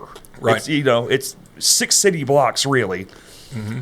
whether it's like the biggest divide ever, the river. Well, when I decided I was going to move here and I started looking at houses, I told Paul and another friend of ours, Craig, I'm going to look at some houses out in West Little Rock. And Craig is like, if you go out there, we're just never going to come visit you. Yeah. And I'm like, it's No one wants to 20 drive down minutes Chenal. away. It's 20 Yeah. minutes away. In Colorado, everything's 20, 25 minutes away. 400 stoplights. And Craig's like, we'll never go out there and visit you. Everyone in Little Rock lives there. Yeah. So the first couple times I was coming back and forth, I'm just like, oh, you guys are silly. It's a 20-minute drive. Now, if I got to go out to, I'm like, oh, I got to plan. Maybe I'll do it on Thursday. Yeah. You know? Gotta go to Costco again. Shit. Right. Yeah. Why is there no back way? Right. I'm Why getting a is haircut Chenal the out there. only fucking way? I plan it the same day. I got a doctor's appointment. Same day I need to go to the mall. So, Right. So I have to make one trip to the city. Like you're out in the country. Yeah. Well, it's grocery shopping month. but it's how, Colorado, growing up Colorado, everything was kind of far apart. Now it's considerably different, but Oh, yeah. Well, here was kind of that way, too. That Texas effect where, like, everything is like, yeah, 30 minutes. Yeah. Who cares? 30 minutes. I'm honestly an hour. I drive roughly 100 miles or more a day. I don't mind driving. You got to get places. Yep. I also live sort of in the country. yeah. It's definitely more woods than houses, but it's not like banjos and crickets yet. Yeah, It's yeah. like adjacent. Yeah, I did that for a little bit. Country living's not for me. It's for me. I love Yeah. it. I love shooting guns and fucking just, like you never know what you're going to see out there. Yep. It is exciting. Yeah. You come around the corner. Literally, this happened to me one night. Come around the corner going home. It's probably 2 a.m. Boom, 2 horses just in the street. Yeah. Almost hit one of them. Wow. And then they just stood there, and I was like, there's this, and I'm like honking. Like, this is a corner. We're all going to die now. The car's going to come around the corner and hit me. And they didn't move, did they? No, just they don't looked care. at you? They're just horses, Yeah. dude. Yeah, screaming at fucking animals. Right. So where are we at on capes and magic? We don't wear capes unless they're part of some occult ceremony. Yeah. Right. Unless we're sacrificing a virgin, that's the only time we wear cake. Yeah. I'll tell you a story about that too. Though we had an event that goes on every year, and the first year I brought my current girlfriend, and as you can imagine, there are not a lot of women at magic conventions. Just to be clear, You don't say. Nah, Get no. right out of town. Shock, huh? I was doing the sacrifice, so she's in like a bustier top, but I had a cape on, which is what made me think of it, and a hood and a mask. So no one knew it was me, and no one had seen us yet because we had just gotten there. And I did this sacrifice, and I'm pulling like guts out of her and all of this. And afterwards, when I took the mask off, people were like, "Oh, cool, it's y'all! And hey, we got pictures of you." My face wasn't in a single one of those pictures. Yeah. It was just all my girlfriend laid up there, and I'm like, "You pervy old men." Yeah, dude. That was the last time I wore a cape that I could think of. Oh, yeah. I don't like playing cards in Magic. No, we don't. I Use, mean, we I don't don't. use I mean, cards at all. those are because what are they called? They're magic tricks. The cape's just for concealment. No, I mean, I don't like using. Yeah, I don't. But I don't like using playing cards in my routines. Right. I don't do card tricks. No, right. Yeah. Because it's what I mean. If you were really Magic, would you pick what card I'm thinking of? I mean, if Magic were real, Oh, right. No, they know what they're doing. right? But Yeah. but I mean, if we're trying to tell a story about Magic and make people feel Magic, there's a prop that's put out, and it's a spirit trumpet. I don't know if you're familiar with what a spirit trumpet is. Spirit trumpet. Yep. The old spiritualists, the mediums used to use it, and they'd hold it up to their ear, and it would vibrate, and God or the spirits could talk to you through this long cylinder cone made of aluminum or some sort of tin. Yeah. And there's one that is a magic prop, and it talks to you. And the pre-programmed speech it gives is it picks what card you're thinking of. And I'm thinking, and when I first got it and read it and tried it out, I'm thinking that's terribly offensive to the audiences that Paul and I perform for.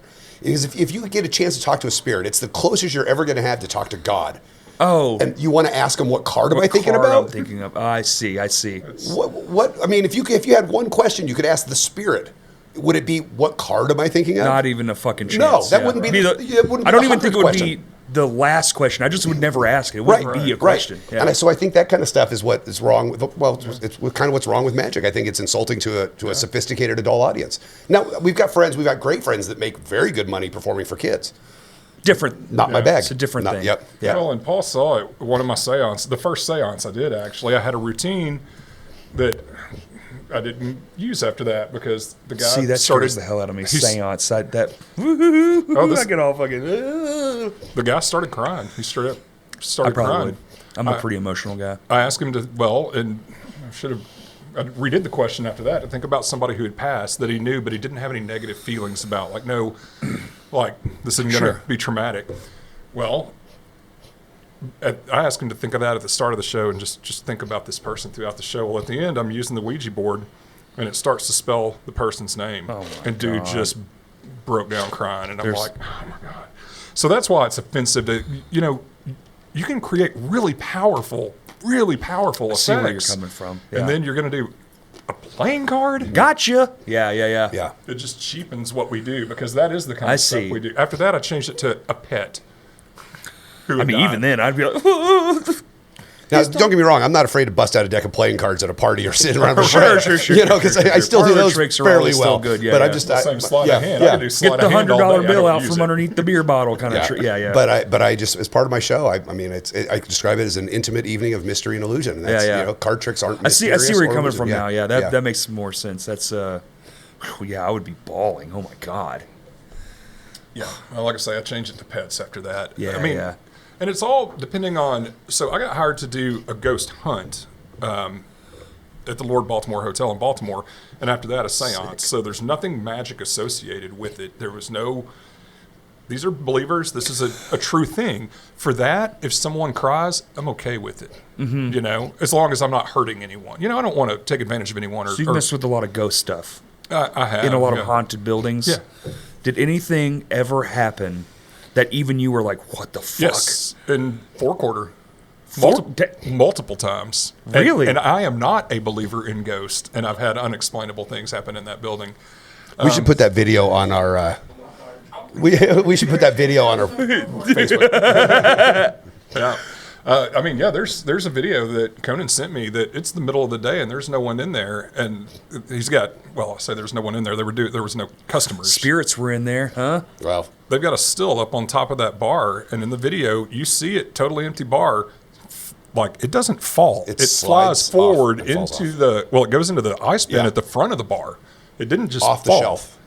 And Bubba, who was working there, said, there's beer cans in front of it. He goes, none of the beer cans were disturbed that are in front of it.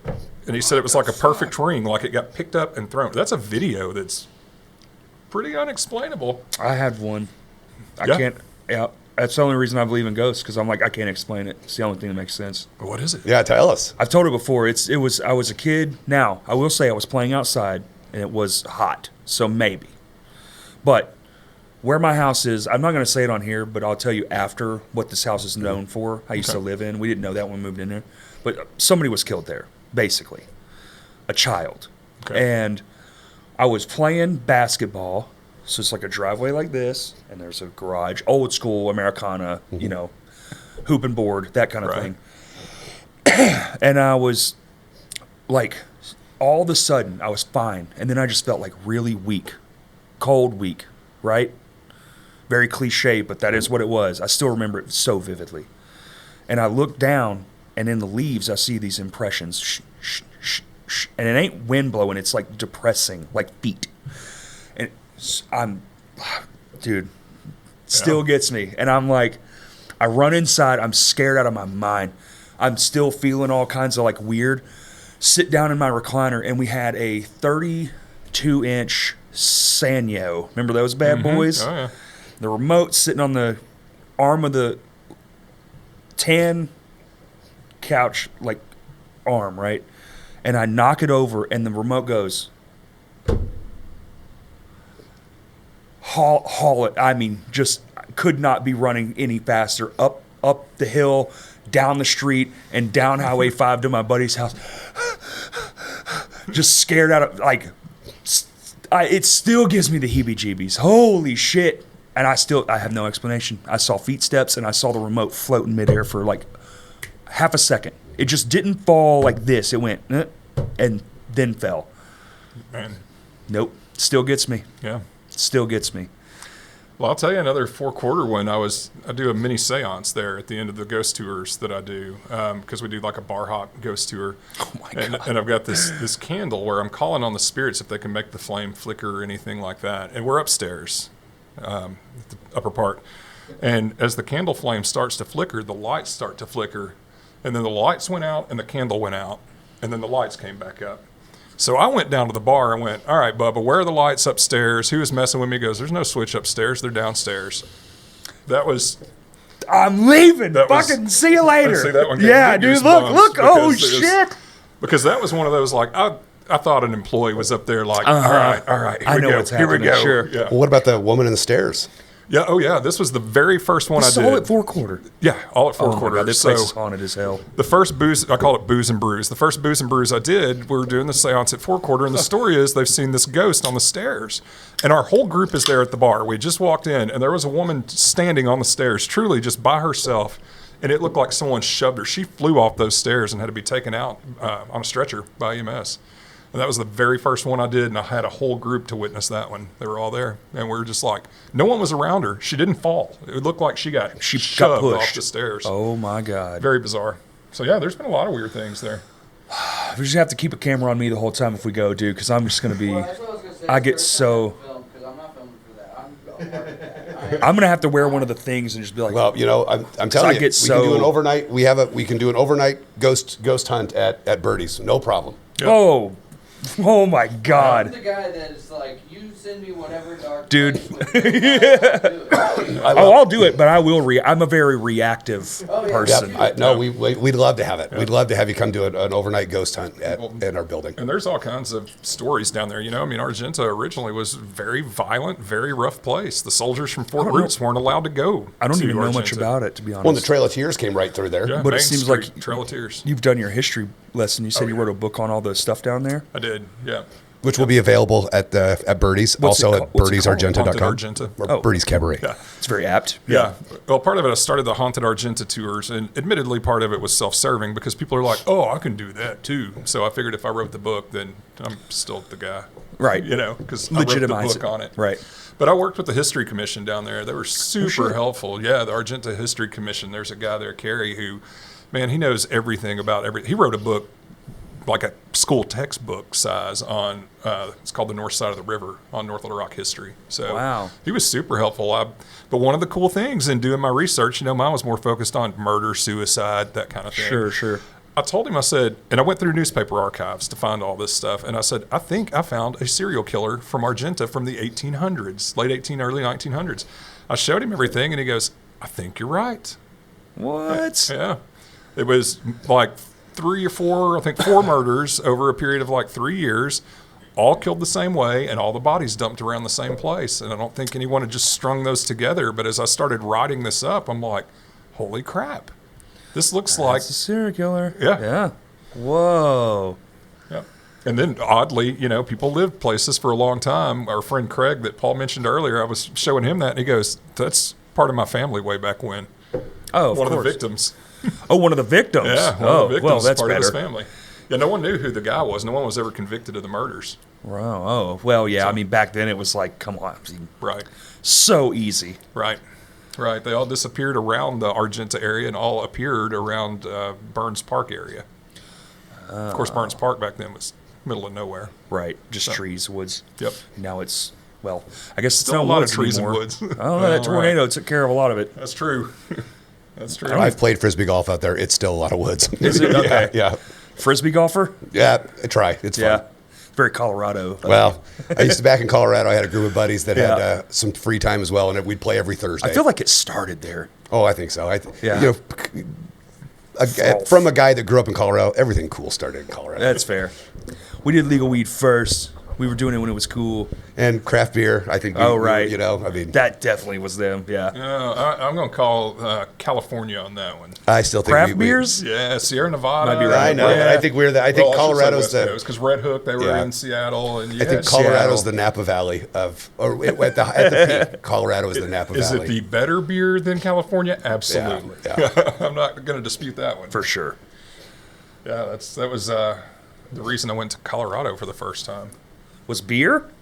Well, yeah, and weed, but Well, beer. yeah. I was like, But yeah, for the beer, absolutely. I started brewing when I was 18. I'm huge beer nerd guy, so absolutely to go out there and do brewery tours. you still do micro batches or anything? I don't have the time. Yeah. It's been what I've said is when I was younger, you couldn't get really good beer, and I had more time than money, and now I've got more money than time. So, and I can buy good beer now.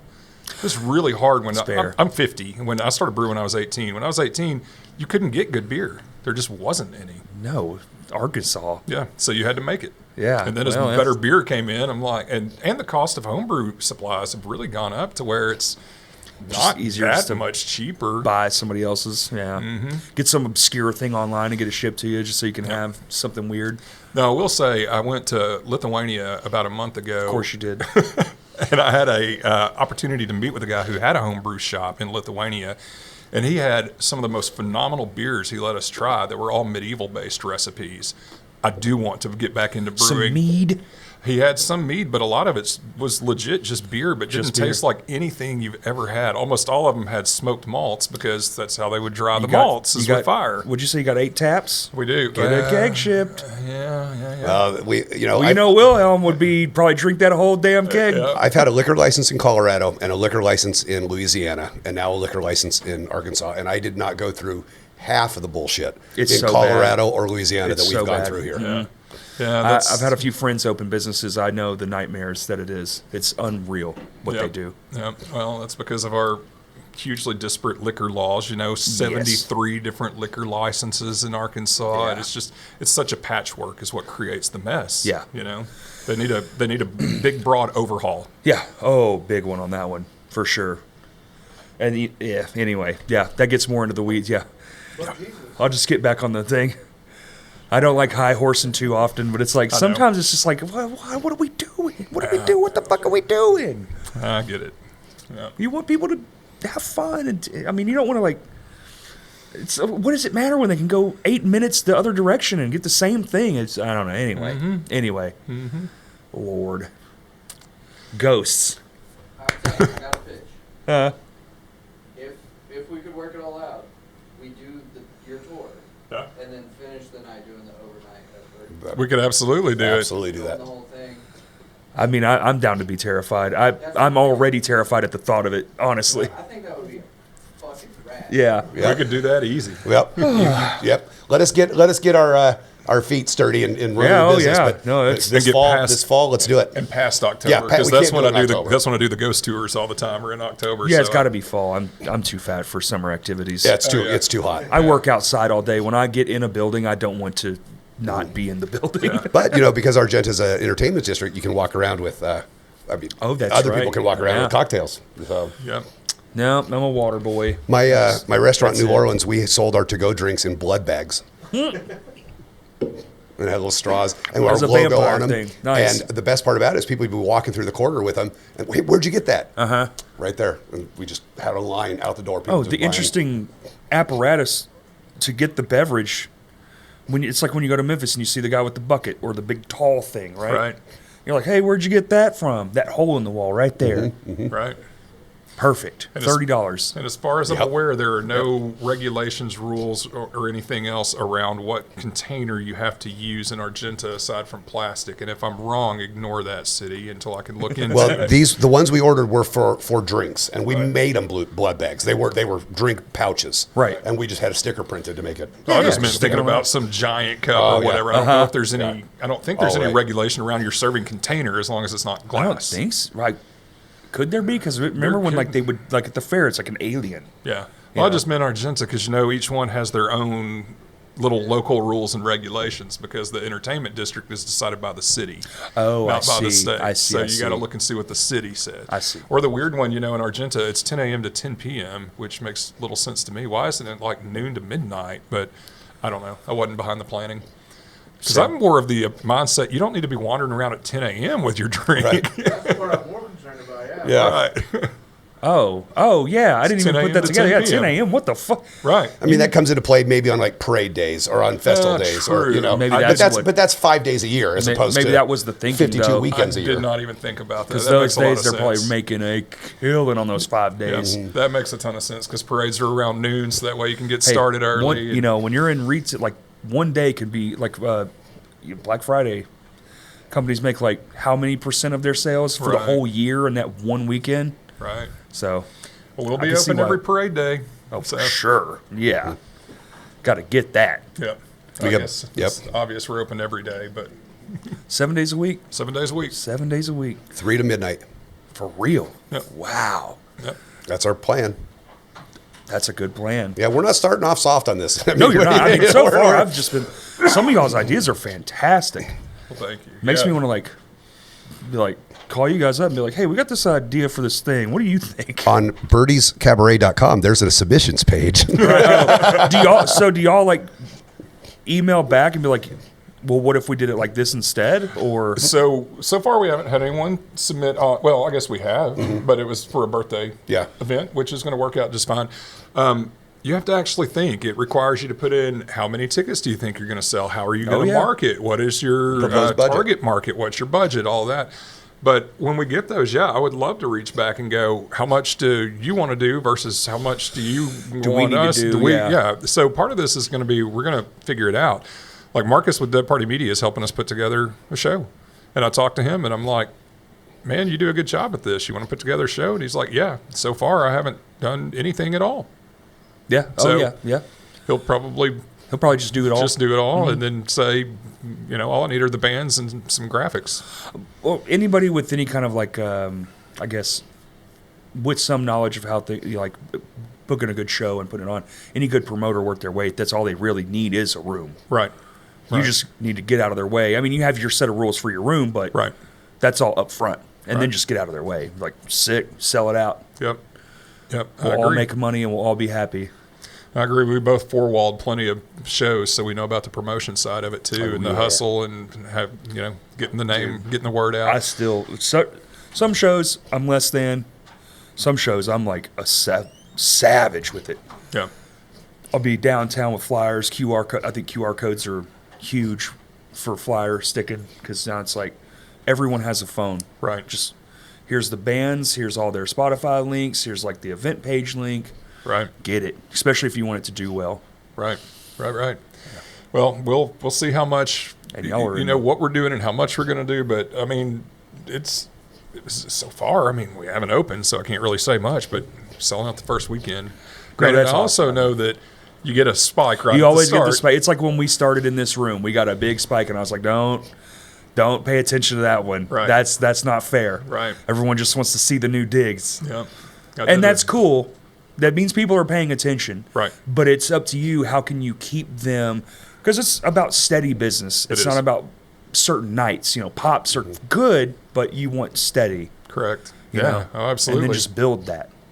Because longevity is the key. It's a and that's going to be one of our big sprint. hurdles is convincing the community that we know what we're doing. Because we like I've bragged about already. We know the best magicians in the world, but you've never heard of any of them.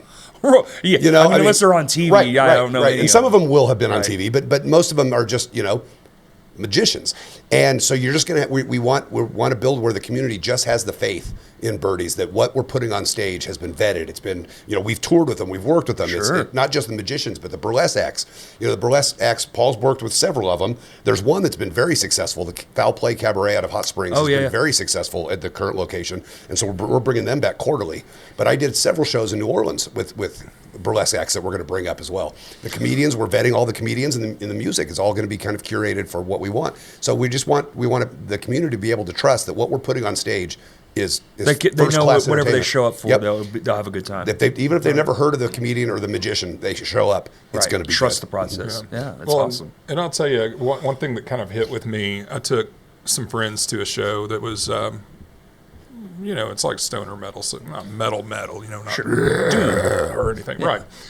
And they're not really metal people. And at the end, she was like, "This was so good, I should go with you to every show." And I'm like, "Well, you wouldn't like every show I go to." That, But it got me thinking. This is how I want people to respond. I want them to go, "I don't really like metal, but that was really good." Fun. Yeah, absolutely. Those are my favorite compliments after a show in a new place or something, and especially if it's an older gentleman or somebody. It's never a lady, right? Because they're not there. They're not there. That's 100% right. It's like, this isn't my thing, but the way y'all do it is fantastic. And it's like, I'll never see you again, but that rules. Right. That's good, because then they'll at least tell somebody. Right. Right. Well, we've gotten a lot of, that wasn't what I expected. Oh, yeah. I'm like, is that good or bad? No, it was good. It's usually good. Yeah. It's usually good. It's usually like, that wasn't really what I expected. It was kind of shit. Like, what the fuck? Right. Why are you talking to me? Right. Yeah. That would be who are you? Right. Then you have to attack them. No, don't do that. Just kidding. Well, that's what I'm trying to, early on too. It's one of the things, this would be great to say on the podcast for bands, realize that, we only have like one metal night a month. So it's not going to be, I've already gotten hit up by a lot of bands like, well, what about this day? And I'm like, we have one a month. And it doesn't mean there's only one a month. That's what we have scheduled right now. But like, we just booked Chainsaw Lassie for an August date because we have 5 weekends in that month. So it's like you can fit on a and we're because metal's one night. It doesn't mean we couldn't put them on a different music night weekend because they're not metal. They're punk. Right. Yeah. So that's where I guess where I'm going with that part of it is we don't want to turn it into it's just all metal all the time. It's different I should stuff. put my band in the loop. Do it. My band Crows. We're a rock and roll band with my wife perfect. as the front lady. That's perfect because what we're planning on doing, the way I'm looking at it, we're not obscure to anybody. It's just anyone can listen to it. It's very friendly. Well, our music night, our weekends, what we want to do is that's what I want on a Friday night. What you just said, obviously rock bent for just because that's what we like. Yeah. And then on Saturday, heavier. Just something a little more naughty. Yeah. So that's pretty much it. But where we can fit in other shows, we're going to do it. Oh, and once a month, we haven't mentioned it, we're going to do an open stage music jam. Oh, shit. Anyone get up and hop on an instrument? It's going to be a late, Yes. late Sunday I've afternoon. been waiting for something like that. Yep. Because we're obviously music's hugely important to me. I'll be for sure at a couple of those. That'd be great. We're going to do house instruments, house Sure. kit, and just hop up and play something. Yeah. Just get up there and okay. Yeah, and I don't know if you're familiar with Cliff and Susan, but I do. They're great. Cliff's like, I want to run it. I'll bring combo amps. I can bring blah blah blah. And I said, I plan on keeping a house kit up there anyway. Yeah. So because that is the one thing. Our stage is very long, but not very deep, and I would say it's maybe as wide as this room, maybe not as wide. I'd say it's probably from us to that wall. Yeah. That's But- a pretty And probably that's as long. But it's Probably also as long. really long. Yeah. Well, I mean, that's decent. So long Yeah. as you can get your drum. I mean, that means your drum kit's gonna be like Yep. here. Yep. So it's like, Right. and then you have the singer's gonna be walking around most of the time. Well, and it's but you can also offset. very wide. Yes. So See, my it's band, very we all wide. play. All three of us play up front. So the drums are here, the guitar player's here, and then the singer's dead in the middle. We play like at the singer, Gotcha. because the idea is that we want the focus to be on the singer, not us. Gotcha. So it's like you draw the attention to the middle. Well, ours is there's no backstage. We do have a green room, but there's no space for gear. So that's why it's going to be kind of, to the extent we can, we got a back line, house kit or back line, I see. bring your cymbals, bring your whatever. But I I mean, see. I've got a decent kit, but if somebody's insistent, that's fine. We just got to figure That's out me. where to put I'm it. insistent. I'm Yeah. like, I'll put it. I'll take care of everything. You don't have to do anything. I just. Incredibly nice drum kit. I have a very nice drum kit, thanks to all my internet family and friends. Nice. I made a joke on the internet on my birthday, and it worked. It was insane. It was insane. Dude, What'd you get? I got to know. it's a Gretsch, and it's Gretsch names their stuff real weird, and I don't know the full name, but it's the RN series, Okay. and it's a $2,400 drum kit. Yeah. And I got it from a studio in New York, shipped, right? Brand new. He said this kit's only been used twice. People just, for whatever they're doing, it just doesn't work for some reason. And I found it on Reverb after like 5 days of looking, because it blew up. Like everyone, like Cash App. I was literally on my couch just bawling. Now I'm very excited. Every time I look at it, I still smile, because I keep it under a sheet. So when I pull the sheet up, I'm like, hell yeah. It's all clean. Can't Dust believe, free. perfect condition. Yeah. And I got it, and I was like, holy crap. And I'm talking to the dude, and I was like, well, this, that, and the other. And it was, dude, $1,400. Nice. Like, it's shipped to me. I did an unboxing video live on Facebook. It's brand new. There wasn't a scratch on the thing. The heads barely had Yeah. The marks on them. Yeah. I mean, I changed them because, drummer, so it's Right. got to be what I want. Right. Or the pickiest of the bunch, but we're the ones spending all the money, so. Right. Yeah, I've got a Gretsch Renown. They're great kits. Dude. They sound good. Didn't even want a Gretsch. Because the post I made, I found a 72 or 77, can't remember, vintage Ludwig kit. White, it was the bottom setup. Okay. So it had the rack tom, the Right. big rack tom with Right. the 2 floor toms, and I was like, yo, this would be sick. And it was that pearl. Remember that old cracker pearl? And then it sold. And I put that online. I was like, wouldn't it be awesome if everybody on my friends list gave me $1? I could get this for my birthday. And it happened. And That's then by the awesome. time the money got to me, they had already sold it. I'd talked to them and see if they would save it, and then somebody was already on the way, and that guy ended up buying it. I was like, no big deal. And then I was like, hey, it didn't work. I'm going to give the money back. And people were like, no, just buy a different drum kit. And I was like, sick. I was very open about it, because I was like, this is crazy. And I went online for like 3 days, and then on my birthday for like 3 hours on my couch, and I saw that drum kit, and I was like, oh my God, why did I never think Gretsch? What? And dude, so That's I'm awesome. very like, I want to play my shit. Yep. And I have like all brand new hardware. I went stupid, Yep. A buddy of mine bought me all brand new heads for my birthday. Got the Gretsch, the cowskin Gretsch head on the front. Come on. Nice. Yeah, it's ridiculous. Nice. Every time I see it, I'm like, hell yeah. Which I'm still I still practice like twice a week. So I wish it was more, but Yeah. being an adult's hard. It is. It is. We do band practice once a week, and it's like some weeks that is my practice. Yeah. That's it. You know. Oh yeah, rehearsal. Sorry, Right. because you're supposed to practice at home. Right. It's like, yeah, well, people who say that don't have like lives they have to tend to. Right. Right. That's not true either. I've actually started doing now where I go home and I purposefully sit down at my computer and play my guitar instead of, this doom scrolling. Yep. Yep. I do that with bass, but not so much with drums. But yeah, harder same. on drums. It is harder on drums. And the E kits have come a long way. The cymbals still are trash. They are. But those quiet cymbals now, those are pretty great. I've not used one. I mean, I've seen them obviously, but I've not used they're one. not bad. The Okay. only thing that sucks is you still have to trigger them if you want to wear headphones to hear the other drums. Right. So it's kind of like this weird thing where you're like, it's still a triggered cymbal, but it feels real because it is real. Right. So Well, I've got, one of those Alesis kits, and I mean, the mesh heads are awesome, but it doesn't accurately represent No. drums because it's easier to play on It's those things a lot because of the easier. bounce you get well, off have of you those seen they're things. making mesh heads, like whole kits where you can convert them to Yeah, both? I have. The R-Tom stuff? Yep. Oh, my God. Yep. Sorry, we're nerding Yeah. out. Oh, no, I- Completely leaving him out of the I was conversation. I'm sorry. We're getting way off track. on drums. While you're doing that, I'm putting together my grocery list. He's like, I did need a sausage and eggs. Yes, yes. Is that where you're stopping after this? Hitting the No, Costco? it's stuff I got to do this week. So You're from Colorado, so I assume Costco. Probably not a Sam's Club guy, huh? actually, we just went to Sam's the other day to get some stuff for that, and Love Sam's I Club. scanned my card. It said, "Thanks for being a member for 31 years." Whoa. Yeah, my dad's business had memberships when I was in high school, so I got it. And I remember, They got Sam's Club out there? oh yeah, oh, yeah. Oh, okay. And it was a farms company, a farm supply company, and one of them was the farms division. And so they had me fill it out, and they asked for my occupation, and I put shepherd. Because I just Fletch, because Right. I don't know if you remember in Fletch when they said, "What's your occupation, Mr. Fletcher?" And he says, "I'm a shepherd." So I decided Right. I'd put shepherd. So on my file at Sam's Club, it says I'm a shepherd. Fletch. They don't I know don't- any different.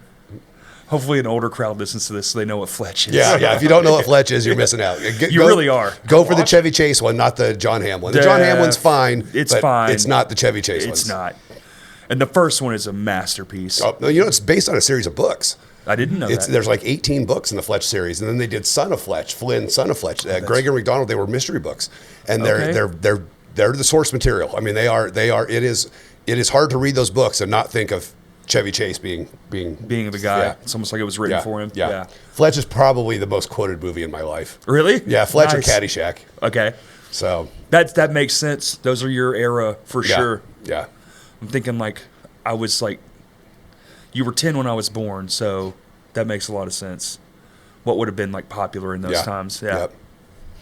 Hell yeah, Yeah. dude. Fletch. I haven't even thought of that in so long. Oh, Fletch. I is- might go home and watch that. Yeah, the first Well, one is just gold. I'm actually leaving here with Kurt, and we're going to film my EP. Oh, We're nice. filming it and recording it at the same time. Awesome. Very cool. And it's going to be as one shot as possible.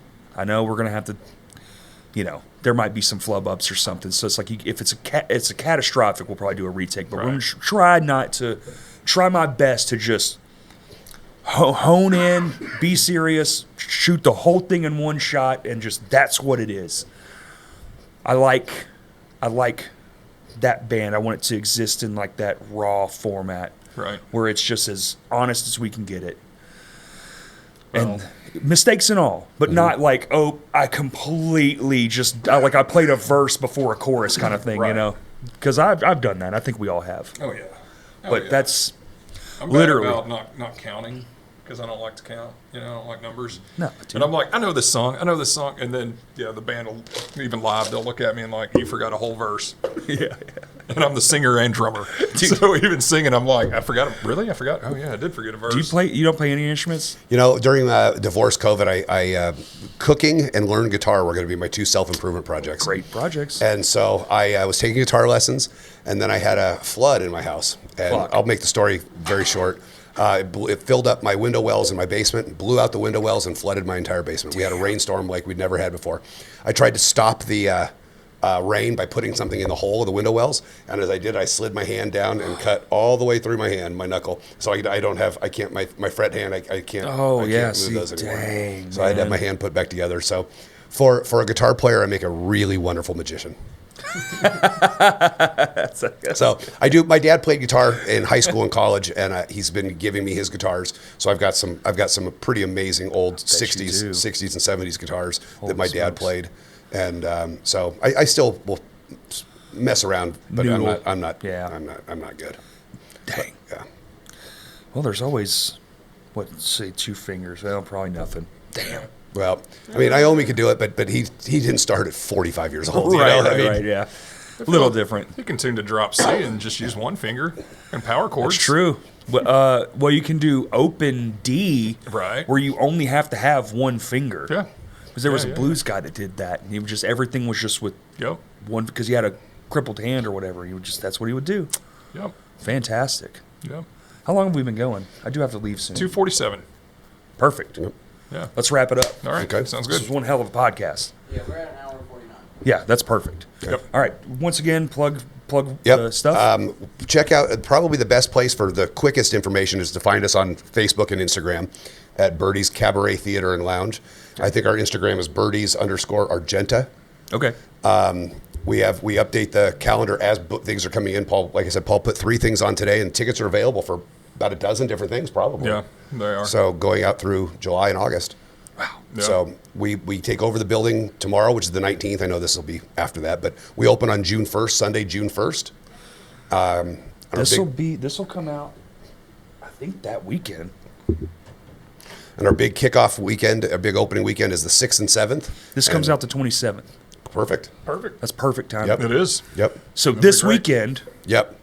We open on Sunday of this coming weekend. hell yeah. And then next weekend is our big opening weekend, the 6th and 7th, and those tickets are available. Okay, on so you're doing Birdie's. a soft opening and then the grand. Yeah. Okay, sweet. And the week that we're open, the first week we're open, we're going to have the open mic night, the improv night, karaoke. We're going to have the regular scheduled programs, and then Friday and Saturday are our big variety hoorah. shows. Mhm. Awesome, man. That's sick. Well, congratulations. Thank you. I wish nothing but the best and all the success in the world. I definitely, when the jam thing happens, please, I want to get in on that. That sounds fun as shit.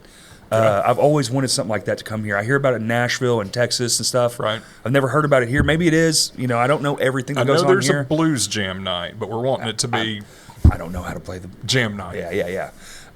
Just whatever. Right. Okay, everybody. And I'm hoping to hear from you in the fall about. I want you guys to come in and do a ghost hunt. You'll be hearing from Maddie for sure. Bring all your equipment and bring all your stuff, and we'll find some ghosts for you. Well, thank you for having us. Yeah, thank you so too. much for We having really us. appreciate it. Literally anytime. If y'all got a big thing coming up and it's like there's been some gap between the last one, holler. Y'all are Will do. great. This is fun. Thank you. Had a blast. We could talk about drums for another 7 hours. Right. Everywhere's Crashcast Podcast. You'll find it. And thank you for listening. Peace. Awesome. Thanks, guys. dude. Easy breeze. Me and Paul said we could do a 12-hour podcast. 100%. I could have talked all day. If I didn't have to go record now, this probably would have been a 3-hour one for sure. We got band practice. Same thing. There you go.